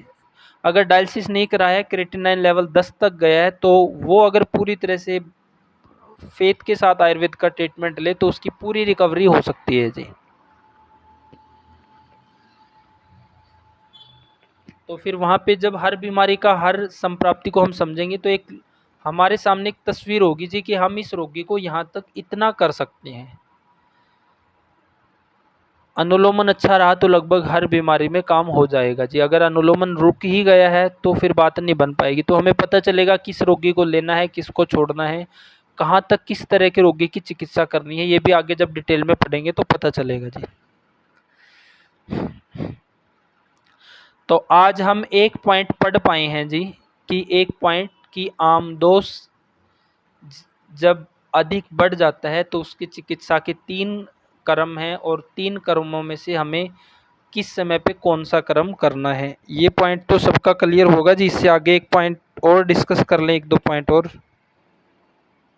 तो इसमें हमने यही पढ़ा है जी, हाँ इसमें हमने यही पढ़ा है कि आमदोष की जो चिकित्सा है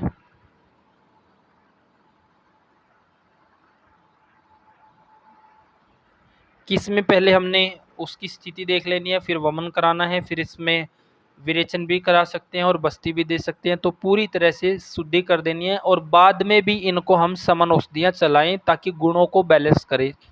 तो कोई भी रोगी आए तो उसको पूरा समय दो जी, भले ही उसके सिम्टम में उसको 10 दिन में आराम मिल जाए, लेकिन उसको गुणों को बैलेंस करने का प्रयास करना है। तो आरंभिक स्थिति में जब रोगी आए उसकी समस्या को समझ लो, उसके सिम्टम में बोल दो कि जी 10 दिन में भी रिलैक्स मिल सकता है, 15 दिन में भी, महीने में भी, लेकिन बीमारी के हिसाब से जो गुण बढ़े हैं उनका फिर टाइम दो कि जी इतना समय आपको लगेगा आपकी बीमारी को जड़ से ठीक करने में जी। अब अगला एक पॉइंट पढ़ दो जी, हेतु विपरीत आदि चिकित्सा।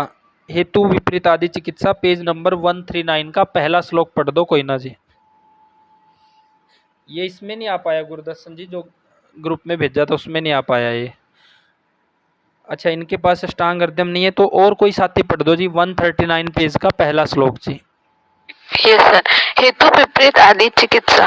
इसी प्रकार ज्वर आदि अन्य रोगों की भी अपने अपने निदान हेतु के विपरीत चिकित्सा करें।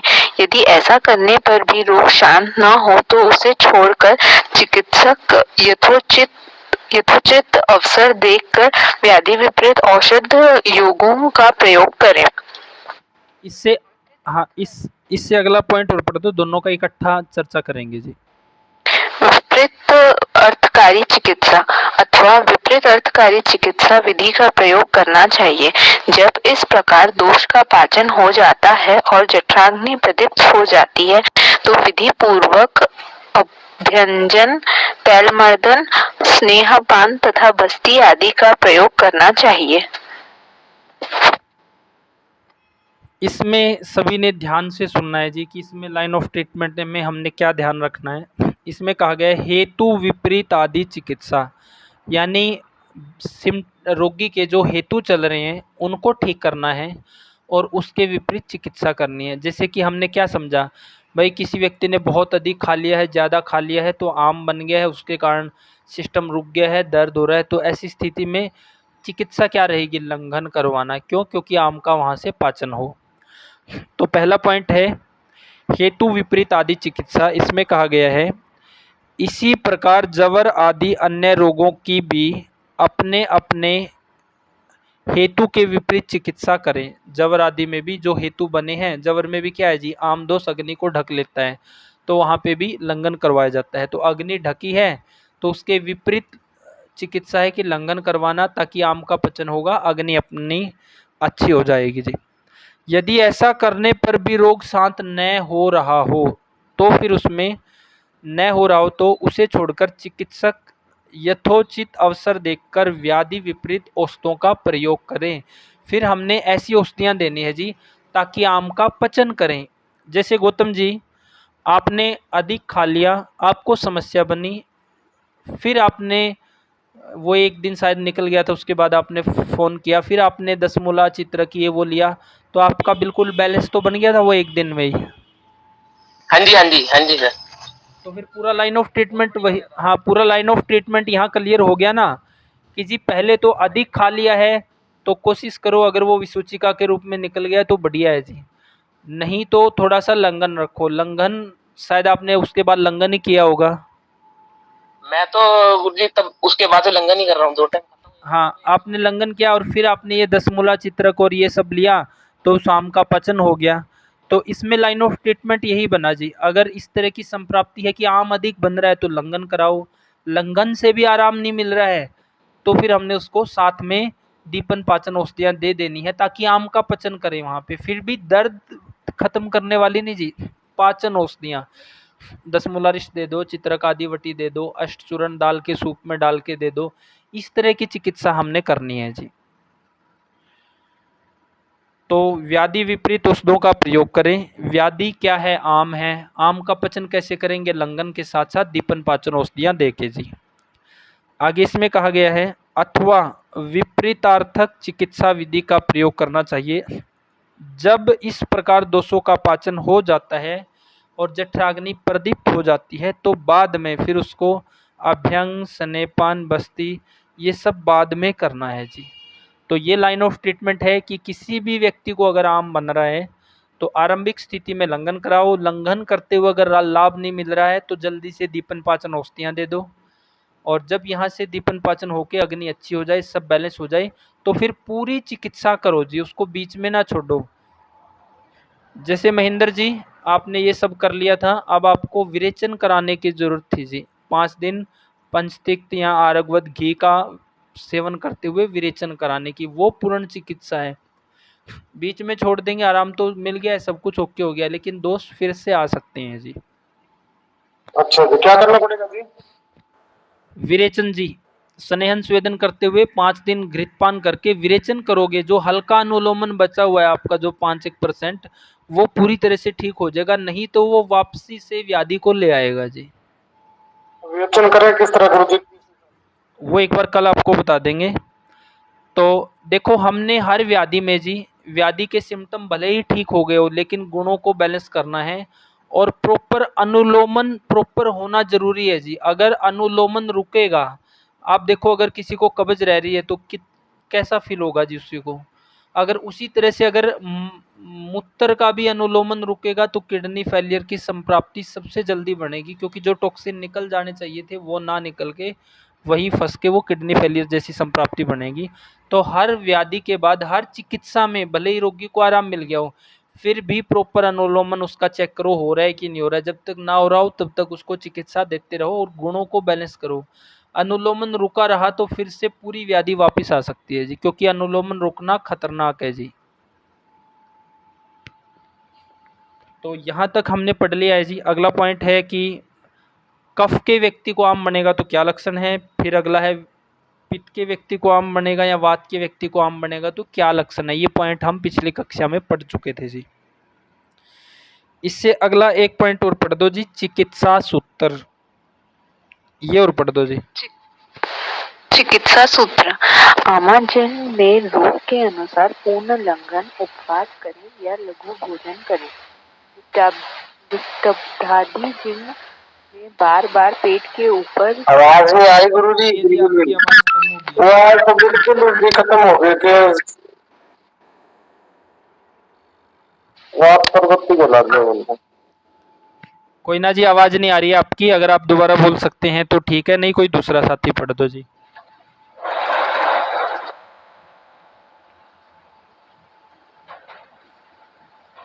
पढ़ दो जी, कोई भी साथी। हाँ जी। चिकित्सा सूत्र। आमाजीर्ण में रोग के अनुसार पूर्ण लंघन, उपवास करें या लघु भोजन करें। जीर्ण में बार बार पेट के ऊपर स्वेदन करें, इससे वात दोष का अनुलोमन होता है। जीर्ण में तब तक वमन कराना चाहिए जब तक वमन में पित्त का दर्शन न हो जाए। अन्य लक्षणों की शांति के लिए परिस्थिति के अनुसार समयोचित चिकित्सा करनी चाहिए। यहाँ पे इससे पहले वाला पॉइंट था जी कि अगर कफ वाले को आम बनेगा तो क्या सिम्टम रहेंगे, पित्त वाले को आम बनेगा तो क्या सिम्टम रहेंगे, वात वाले को आम बनेगा तो क्या सिम्टम रहेंगे। इस चिकित्सा सूत्र में तीनों की चिकित्सा बता दी है।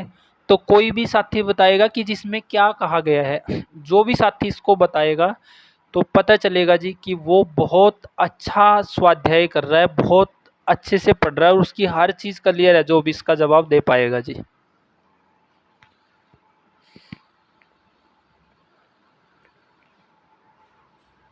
कोई भी साथी जी। हाँ जी गुरुजी, मेरा ये आवाज कम हो गई थी, मेरे को कनेक्शन की वजह मेरे को सुना नहीं। क्या था प्रश्न? प्रश्न तो ये है, जो अगर आपके पास अष्टांग हृदय है तो जो चिकित्सा सूत्र में लिखा है चिकित्सा सूत्र, इसमें क्या कहा गया है। प्रश्न ये है जी, जो इन्होंने अभी पढ़ा है, क्या कहा गया है इसमें। कोई भी साथी जवाब दे सकता हो जी कि इसमें क्या कहा गया है। बहुत सिंपल है जी, आसान है। ये सवाल इसमें लिखा जी ये अमाजीन वाला। हाँ, आमाजीर्ण में रोग के अनुसार पूर्ण लंघन। पूर्ण लंघन, उपवास करें या लघु भोजन करें।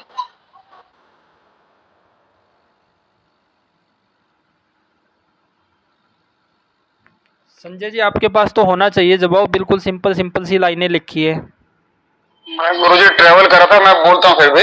आमाजीर्ण में क्या है कि जो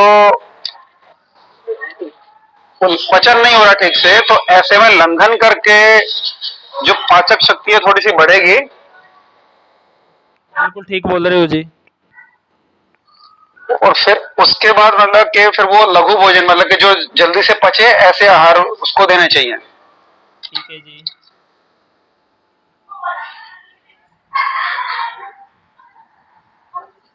और कोई भी साथी बता सकता है जी अगर समझ आ रहा हो।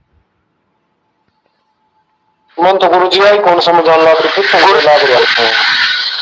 सर जब आम बना रहेगा पेट में तो उसमें हम लंघन करवाएंगे। विस्तृता जीर्ण मतलब कि वो वात के कारण हुआ है, तो इसमें पेट के ऊपर स्वेदन कराएंगे। इसमें पेट के ऊपर इसलिए लिखा हुआ है क्योंकि वायु का प्रतिलोमन हो रहा है। मतलब वो वायु नीचे के मार्ग से निकलनी चाहिए थी पर प्रतिलोमन हो गया, इसलिए इसमें शायद ऐसा लिखा है कि पेट के ऊपर स्वेदन करें। ठीक है, शीत गुण होके जो जकड़ी है तो वो वहां से अनुलोमन हो जाएगी। हाँ जी, आगे। फिर विस्तृता जीर्ण जो है वो उसमें पित्त के कारण होता है, वो तो पित्त का दर्शन ना हो जाए तब तक कराना चाहिए। तो मतलब शायद हो सकता है एसिडिटी की बात कर रही हो, या फिर वो पित्त के कारण जो पित्त का दर्शन ना हो। तो इसमें सर वो नहीं पता पित्त का कैसे दर्शन होगा। ठीक है, अच्छा बताया जी, अच्छा बताने की कोशिश करिए, टू द पॉइंट ही बताया, यही जवाब था। सभी साथी अगर इस पॉइंट को समझ लेते हैं जी, इस पॉइंट को आपकी पूरी चिकित्सा में काम आएगा जी। आपके पास रोगी यही समस्याएं लेके आएंगे। सबसे पहले तो जो आमाजीर्ण के लक्षण है भाई, जब कफ वाला रोगी आएगा तो वो यही लक्षण लेके आएगा जी। क्या लक्षण आएगा कि अग्नि मंद है, अरुचि चल रही है, समय से भूख नहीं लग रही है, भूख लग ही नहीं रही है, खाना खाने के बाद भारीपन है, खाया हुआ ऐसे लग रहा है 2 घंटे के बाद भी पेट में पड़ा है, डकार आ रही है क्योंकि अनुलोमन नहीं है। तो ये सब सिम्टम लेके आएगा कफ वाला जी। तो इसमें क्या करना है, लंघन करवाना है या लघु भोजन पे रखना है या फिर दीपन पाचन औषधियाँ देनी है, उचित अवसर लगे तो वमन करा दो। तो सबसे पहले ये समझना जरूरी है कि जी कफ वाले को आम बन रहा है तो क्या लक्षण रोगी लेके आएगा।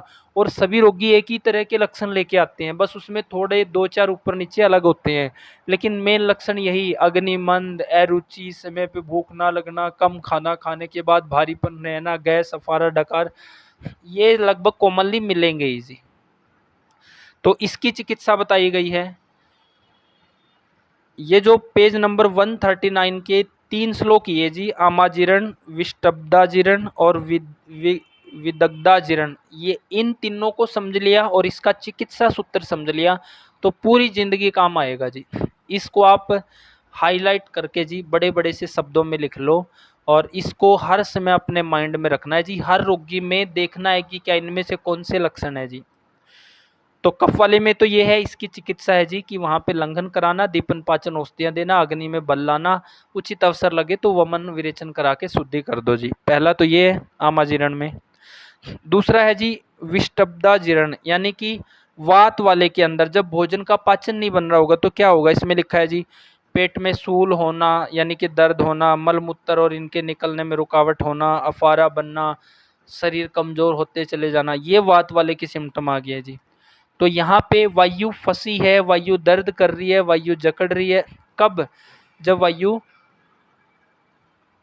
का अनुलोमन नहीं है, प्रतिलोमन है और उसके साथ शीत गुण है। तो यहाँ पे पेट के ऊपर हल्का उष्ण स्वेदन करने के लिए बोला है ताकि वो अनुलोमन हो जाए। ये करते हुए बस्ती दे सकती हैं या हम त्रिफलादी घी ये सब डाल के दे सकते हैं, जो भी हमें उचित अनुलोमन का वो लगे, ऑप्शन लगे। और विदग्धाजीर्ण में बोला गया है जी, इसमें पहले सिम्टम देखो क्या बोला गया है, बार बार प्यास लगना, चक्कर अधिक आना, खट्टी डकारों का अधिक होना, पेट में जलन होना। किसी व्यक्ति को अगर पेट में जलन हो रही है, बहुत ज़्यादा जलन है, खट्टी डकारें आ रही है, गले तक आ रही है, तो इस तरह के व्यक्ति को स्नेह स्वेदन करा के पहले वमन कराओ, ऊपर के मार्ग से निकालो, फिर विरेचन कराओ और बाद में इसको समन औषधियाँ दो जी। तो ये इससे इसकी जड़ से चिकित्सा हो जाएगी जी। तो इसमें बोला गया है कि जब तक पित्त का दर्शन ना हो तब तक वमन कराने हैं, यानी कि जब तक पूरा पीला पीला पीला एसिड ना निकल जाए तब तक उसको वमन करवाना है जी। तो ये चिकित्सा है, ये सबसे इम्पोर्टेंट श्लोक मुझे लगता है अष्टांग हृदय का है, जो आप पूरी जीवन अपनी प्रैक्टिस में हर रोगियों में देखोगे जी। कि कफ वाले में पाचन नहीं हो रहा है तो क्या सिम्टम रहेंगे, वात वाले में पाचन नहीं हो रहा है तो क्या सिम्टम रहेंगे, पित्त वाले में पाचन नहीं हो रहा है तो क्या सिम्टम रहेंगे और क्या उसकी चिकित्सा रहेगी जी। एक केवल अगला पॉइंट और पढ़ दो, विलंबिका के लक्षण, इसको पढ़ के आज की कक्षा का समापन करेंगे क्योंकि ये इससे ही जुड़ा है और इसके साथ ही इसका महत्व है जी। ये और पढ़ दो जी एक बार। गुरुजी यहाँ एक सवाल करें आपकी अनुमति हो तो? ये एक आखिरी पॉइंट पढ़ लेते हैं फिर सवाल करना जी। पढ़ दो जी, पढ़ दो। विलंबिका के लक्षण, भयावह आम दोष जो लीन छिपा रहता है उसी से यह विलंबिका रोग हो जाता है। इसमें कफ एवं वात दोष युक्त आमाजीर्ण के लक्षण होते हैं और ऊपर कहे गए कफ वात दोष संबंधित अजीर्णों के समान ही इसकी भी चिकित्सा होती है। वक्तव्य और पढ़ो, बहुत कमाल की बात लिखी है। वक्तव्य में लिखा, लीन शब्द की चरितार्थता वमन विरेचन से सामान्य आम दोष निकल जाता है, ऐसा ऊपर कहा गया है, किंतु यह आम दोष उक्त उपायों से भी नहीं निकल पाता, अतएव इसे लीन सटा हुआ कहा गया है। सुश्रुत ने इसका वर्णन इस प्रकार किया है, दुष्टम तो भुक्तम कफ मारुताभ्याम प्रवर्तते नोद्धर मध श्व यस्य विलंबिका ताम दुष्वी दुष्चिकित्सा या मा चक्षते शास्त्र विदः पुराणा। सुश्रुत ने इस अन्य आम दोषों से अति कष्ट साध्य कहा है। ठीक है जी। हाँ, पढ़ दो, चलो पढ़ दो। अतः इसका नाम भी विलंबिका लीचड़ रोग रखा है। महर्षि वाघभट्ट ने इस आम दोष के लिए लीन शब्द सट जाने वाला का युक्ति युक्त प्रयोग किया है। अब देखो इसमें कितना कमाल का पॉइंट आया है जी। भाई हमने चिकित्सा को बहुत ध्यान से करना है जी। ध्यान से ये करना है, पहले तो हमें देखना है कि लंघन कराने की स्थिति है या वमन विरेचन कराने की स्थिति है या लंघन के साथ पाचन औषधियों की स्थिति है, तो उसी के अनुसार हमने ट्रीटमेंट करना है। दूसरा पॉइंट, जब हम इसको वमन विरेचन करा चुके होंगे उसके बाद भी हमें उनको जब तक गुणों का बैलेंस ना हो तब तक मेडिसिन देनी है जी, ताकि पूरी तरह से उसका जो आम है दोष जो वमन विरेचन हो चुके हैं लेकिन फिर भी अगर लीन रूप में छुपा है फिर भी उसको मेडिसिन खिलाओ जी, सब कुछ ओके होने के बाद भी, ताकि थोड़ी भी संप्राप्ति ना बचे जी। तो ये लाइन ऑफ ट्रीटमेंट है। ये तीनों का ही लाइन ऑफ ट्रीटमेंट यहाँ पे आ गया है जी।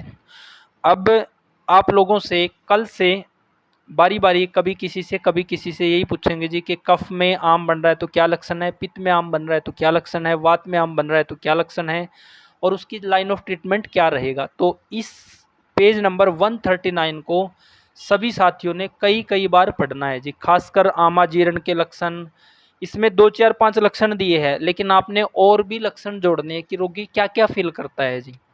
अगर ये आपके माइंड में हर समय रहेंगे, सामने रोगी देखते ही देखो कि उसमें आमाजीर्ण है कि विदग्धाजीर्ण है कि अपना विष्टब्धाजीर्ण है, यानी कि कफ का आम बन रहा है उसके अंदर, वात का बन रहा है कि पित्त का बन रहा है। फिर लाइन ऑफ ट्रीटमेंट, यानी रोगी देखा और फिर उसमें देखो कि कौन सा आम है, फिर उसी के हिसाब से लाइन ऑफ ट्रीटमेंट।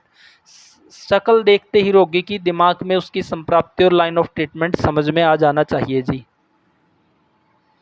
अगर ये हर समय माइंड में रहेगा तो चिकित्सा बहुत आसानी से कर पाओगे कि कफ वालों में क्या विचार करना है, वात वालों में क्या, पित्त वालों में क्या विचार करना है। इस ग्रंथ का सबसे इम्पोर्टेंट श्लोक है जी, अगर आपने रोगियों में के अंदर घुसना है तो उसके लिए जी। अब सवाल रख सकते हैं जी। पेज नंबर बता दो दोबारा। पेज नंबर है अष्टांग हृदयम सूत्र स्थानम 8वां अध्याय 139 जी। अष्टांग हृदयम सूत्र स्थानम 8वां अध्याय पेज नंबर 139 जी। गुरुजी सवाल करो, आपकी आज्ञा हो तो। करो जी करो। गुरुजी आजकल रोगियों की संख्या इतनी बढ़ गई है और रोगी हमेशा बोलते हैं कि मैं ये ट्रीटमेंट करा चुका हूँ, होम्योपैथी किया है, यूनानी किया है, एलोपैथी किया है और बार बार आयुर्वेद भी किया है। तो कई बार ऐसा होता है कि बहुत बार वो आयुर्वेद की किसी हॉस्पिटल में दवाई लेने जाता है, दवा भी खाता है और ठीक नहीं होता है। तो यहाँ जो वैद्य है उनकी क्या गलती होती है कि जो आम दोष की जो ज्यादातर लक्षण पेशेंट में हो तो वो ठीक नहीं होता, तो वैद्य की गलती कहाँ होती है? वैद्य की यहाँ पे, हाँ सुनो जी, वैद्य की यहाँ पे कोई गलती नहीं होती जी। जैसे अगर आप इस तरह से पूरा पढ़ रहे हो, अगर कोई वैद्य इस तरह से पढ़ा हुआ है तो वैद्य की कोई गलती नहीं है जी। रोगी चिकित्सा क्या समझ लेता है जी। एलोपैथी ने एक बहुत बड़ी गड़बड़ ये कर दी है जी। मान लो आयुर्वेद में चिकित्सा क्या है जी, आयुर्वेद में चिकित्सा है कि पहले हेतु बंद होगी, संप्राप्ति ठीक होगी और लक्षण ठीक होते ही रोगी दवाई छोड़ देता है जी। गुणों को बैलेंस नहीं करता है जी रोगी, ना रोगी को समझ है। रोगी 2 4 5 लक्षण लेके आया, मान लो अभी कुमार जी ने जो केस ठीक किया है, अभी क्या हुआ है जी, वो केस ठीक नहीं हुआ है, उसके लक्षण ठीक हुए हैं लेकिन हम अंदर के गुण तो बैलेंस होने अभी बाकी है, अंदर की संप्राप्ति पूरी तरह से खत्म होना तो बाकी है। अगर ये केस यहीं दवाई छोड़ देगा, ये समझ के मैं ठीक हो गया हूँ, अब मेरा इलाज महंगा पड़ रहा है, आयुर्वेदिक दवाइयाँ है भी महंगी, तो यहाँ पे वैद्य की गलती नहीं है जी, ना चिकित्सा की गलती है, यहाँ पे रोगी की गलती है। और रोगी केवल जो उसको कुछ सिम्टम चल रहे हैं वो ठीक होते ही ये समझ लेता है कि जी वो ठीक हो गया है, लेकिन वो ठीक नहीं हुआ है जब तक गुण पूरी तरह से ठीक ना होंगे। ये कमी यहाँ पे बहुत रोगियों में देखी गई है। हमारे पास भी ऐसे आते हैं कि भाई वो आए, उसको सिम्टम ठीक हुए, छोड़ देते हैं दवाई, फिर वो दोबारा फंसते हैं, फिर आते हैं जी। भाई चिकित्सा तो वो है, जब तक आप गुणों को बैलेंस नहीं करते तब तक चिकित्सा नहीं होगी। जैसे ये इन वाला केस देख लो, या विक्रम जी ने जो केस बताया कि भाई मैंने दवाई दी ठीक हो गई, शायद पिछले महीने भी ऐसे हुआ, इस महीने फिर से हो गई। तो गुणों को बैलेंस करना है जी। अब रोगी समझता ही नहीं जी कि चिकित्सा है क्या। जब रोगी समझता ही नहीं तो वो चिकित्सा क्या लेगा जी। आप बताओ कि इस क्लास से पहले आप चिकित्सा किसको समझते थे जी। दवाइयाँ लेने को गुरुजी, एंटीबायोटिक। दवाइयाँ देना ही चिकित्सा समझ। हाँ तो आप देखो इसमें भाई अपन जो लक्षण लेके गए हैं ना वो ठीक हो गए हैं, वो चिकित्सा भी नहीं हुई है। गुणों को बैलेंस होना ही असली चिकित्सा है जी। और एलोपैथी ने क्या किया है जी, गए लोग आज कोई गड़बड़ है वो दवाई खाई तुरंत दबा देगी जी, रिलैक्स दे देगी, बस उसको ही चिकित्सा समझ लेते हैं। सेम यही प्रोपेगेंडा फिर वो आयुर्वेद में भी मानते हैं। रोगी यहाँ पे ईमानदारी से काम नहीं करता है जी, रोगी अपने आप को ही डॉक्टर समझने लग जाता है, क्योंकि उसने यही देखा है एलोपैथी में तो कि जी गया खाई तुरंत रिलैक्स मिल गया, बस होगी चिकित्सा, इतना यही आयुर्वेद होगा। लेकिन आयुर्वेद में गुणों को, कौन गुणों के ऊपर बात करता है, कौन गुणों पे इतना डिटेल में काम करता है जी। सही बात है। ये मैं भी एंटीबायोटिक वगैरह सारी लेता था और मेरे को यही होता था कि मेरे को तो रट्टी पड़ी है सारी, और मैं जाके डॉक्टर के पास जो एलोपैथी डॉक्टर है उसके साथ बहस भी कर लेता हूँ कि ये दवाई नहीं लगेगी, ये लगेगी, और कई बार मेरा फार्मूला फिट भी बैठ जाता था। लेकिन जब आयुर्वेद में इंटरेस्ट आया मेरे को लगा ये तो बहुत बढ़िया चीज है, तो इसलिए मैंने सीखना शुरू किया। गुरु जी कमी क्या होती है कि रोगी ना हेतुओं को नहीं रोकता है, परहेज नहीं करता है वो प्रॉपर, और आयुर्वेद के नियम के अनुसार नहीं चलता है। ये भी एक पॉइंट है कि वो हेतु तब तक ही फॉलो करता है जी जब तक वो लक्षण उसके ठीक होते हैं, तब तक। चाहता है ट्रीटमेंट आयुर्वेद का चाहता है, लेकिन वो अपने हेतुओं को, अपनी जीभ को कंट्रोल नहीं कर पाता। खाने का जो स्वाद टेस्ट होता है ना, और समय से सारी चीजों को कंट्रोल। कई बार विक्की जी, कई बार ऐसा होता है कि रोगी अगर तंग हुआ आता है तो वो ये सब भी ठीक कर लेता है, लेकिन वो गलती क्या कर लेता है जी, वो जो उसके सिम्टम चल रहे हैं लक्षण उनको ठीक होना ही चिकित्सा मान लेता है, लेकिन वहां तक केवल वो ठीक हो जाना चिकित्सा नहीं है, रोग फिर से आएगा जी। अब जैसे कि मैं एक बात करूं, मैं महेंद्र जी बोले, इनका फ़ोन आया कि जी मेरी लगभग 95% ठीक है, लेकिन अनुलोमन अभी मुझे लगता है कि 5% कमी है। भाई इसको ठीक करने के लिए आप 5 दिन स्नेहन स्वेदन करवाओ और फिर वमन विरेचन करा के विरेचन कर लो आप 5 दिन मेडिकेटेड घी पिला के जी। मैं तो ड्यूटी पे हूँ, मेरे पास समय नहीं है। तो वो वही बात महेंद्र जी पे लागू होगी कि लक्षण तो इन्होंने ठीक कर लिए लेकिन अभी पूरी तरह से चिकित्सा नहीं हुई है।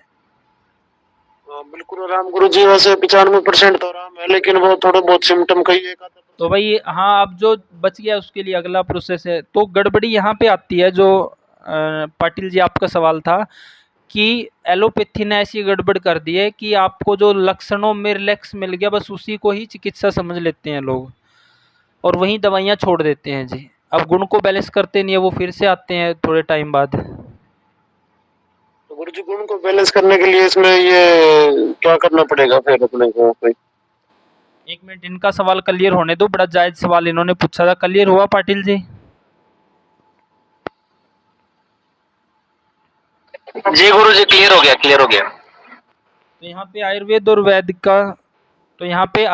और वैद की गलती नहीं है जी। हम सब लोगों ने क्या करना पड़ेगा जी, एक स्टैंडर्ड स्थापित करने पड़ेंगे आयुर्वेद की कि आयुर्वेद है क्या। अभी तो लोग केवल एलोपैथी दवाइयाँ छोड़ के आयुर्वेदिक खाना शुरू कर ले, उसको ही आयुर्वेद समझते हैं जी। जैसे वो महिला आई कि भाई मेरे बच्चे में खून की कमी है, मैं एलोपैथी देना नहीं चाहती हूँ, आयुर्वेद देना चाहती हूँ, बताओ आयुर्वेद कितने दिन में ठीक करेगा? भाई आयुर्वेद ठीक ही नहीं करेगा। क्यों नहीं ठीक करेगा? आपने कौन सा आयुर्वेद को समझा है जी? तो अब आयुर्वेद का मतलब ही नहीं पता है जी, केवल एलोपैथी दवाइयाँ छोड़ के आयुर्वेदिक खाना ही लोग आयुर्वेद मान लेते हैं। लेकिन असली आयुर्वेद क्या है मुझे लगता है कि अब आप सब लोग समझ गए होंगे जी इस क्लास के माध्यम से। और ये कितना फॉलो हो रहा है, कितना बताया जा रहा है, कितना समझाया जा रहा है, डॉक्टरों के पास समय ही नहीं है जी। गुरुजी मैं एक्सपीरियंस शेयर करना चाहता हूँ। हाँ कर लो।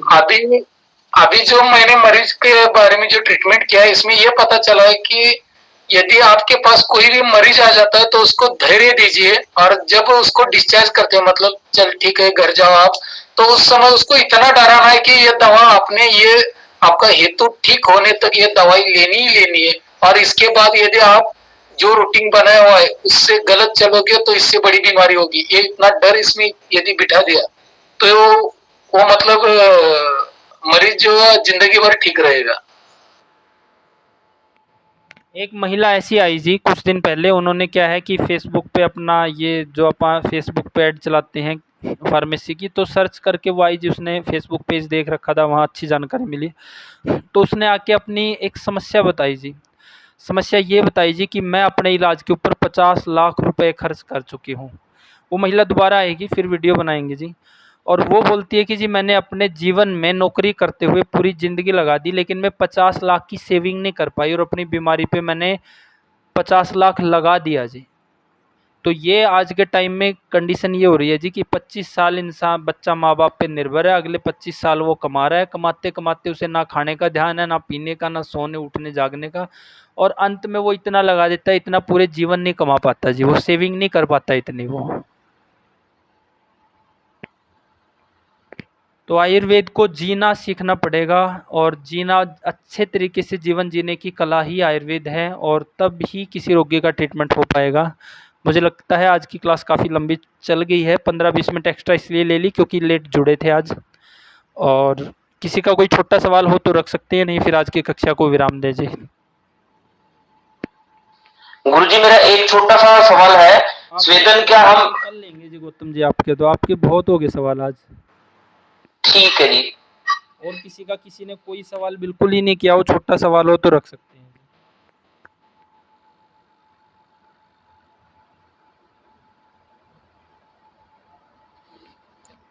गुरदर्शन जी शायद चले गए हैं, तो आज की कक्षा को यहीं विराम देते हैं, बाकी कल पढ़ेंगे। सभी को नमस्ते जी।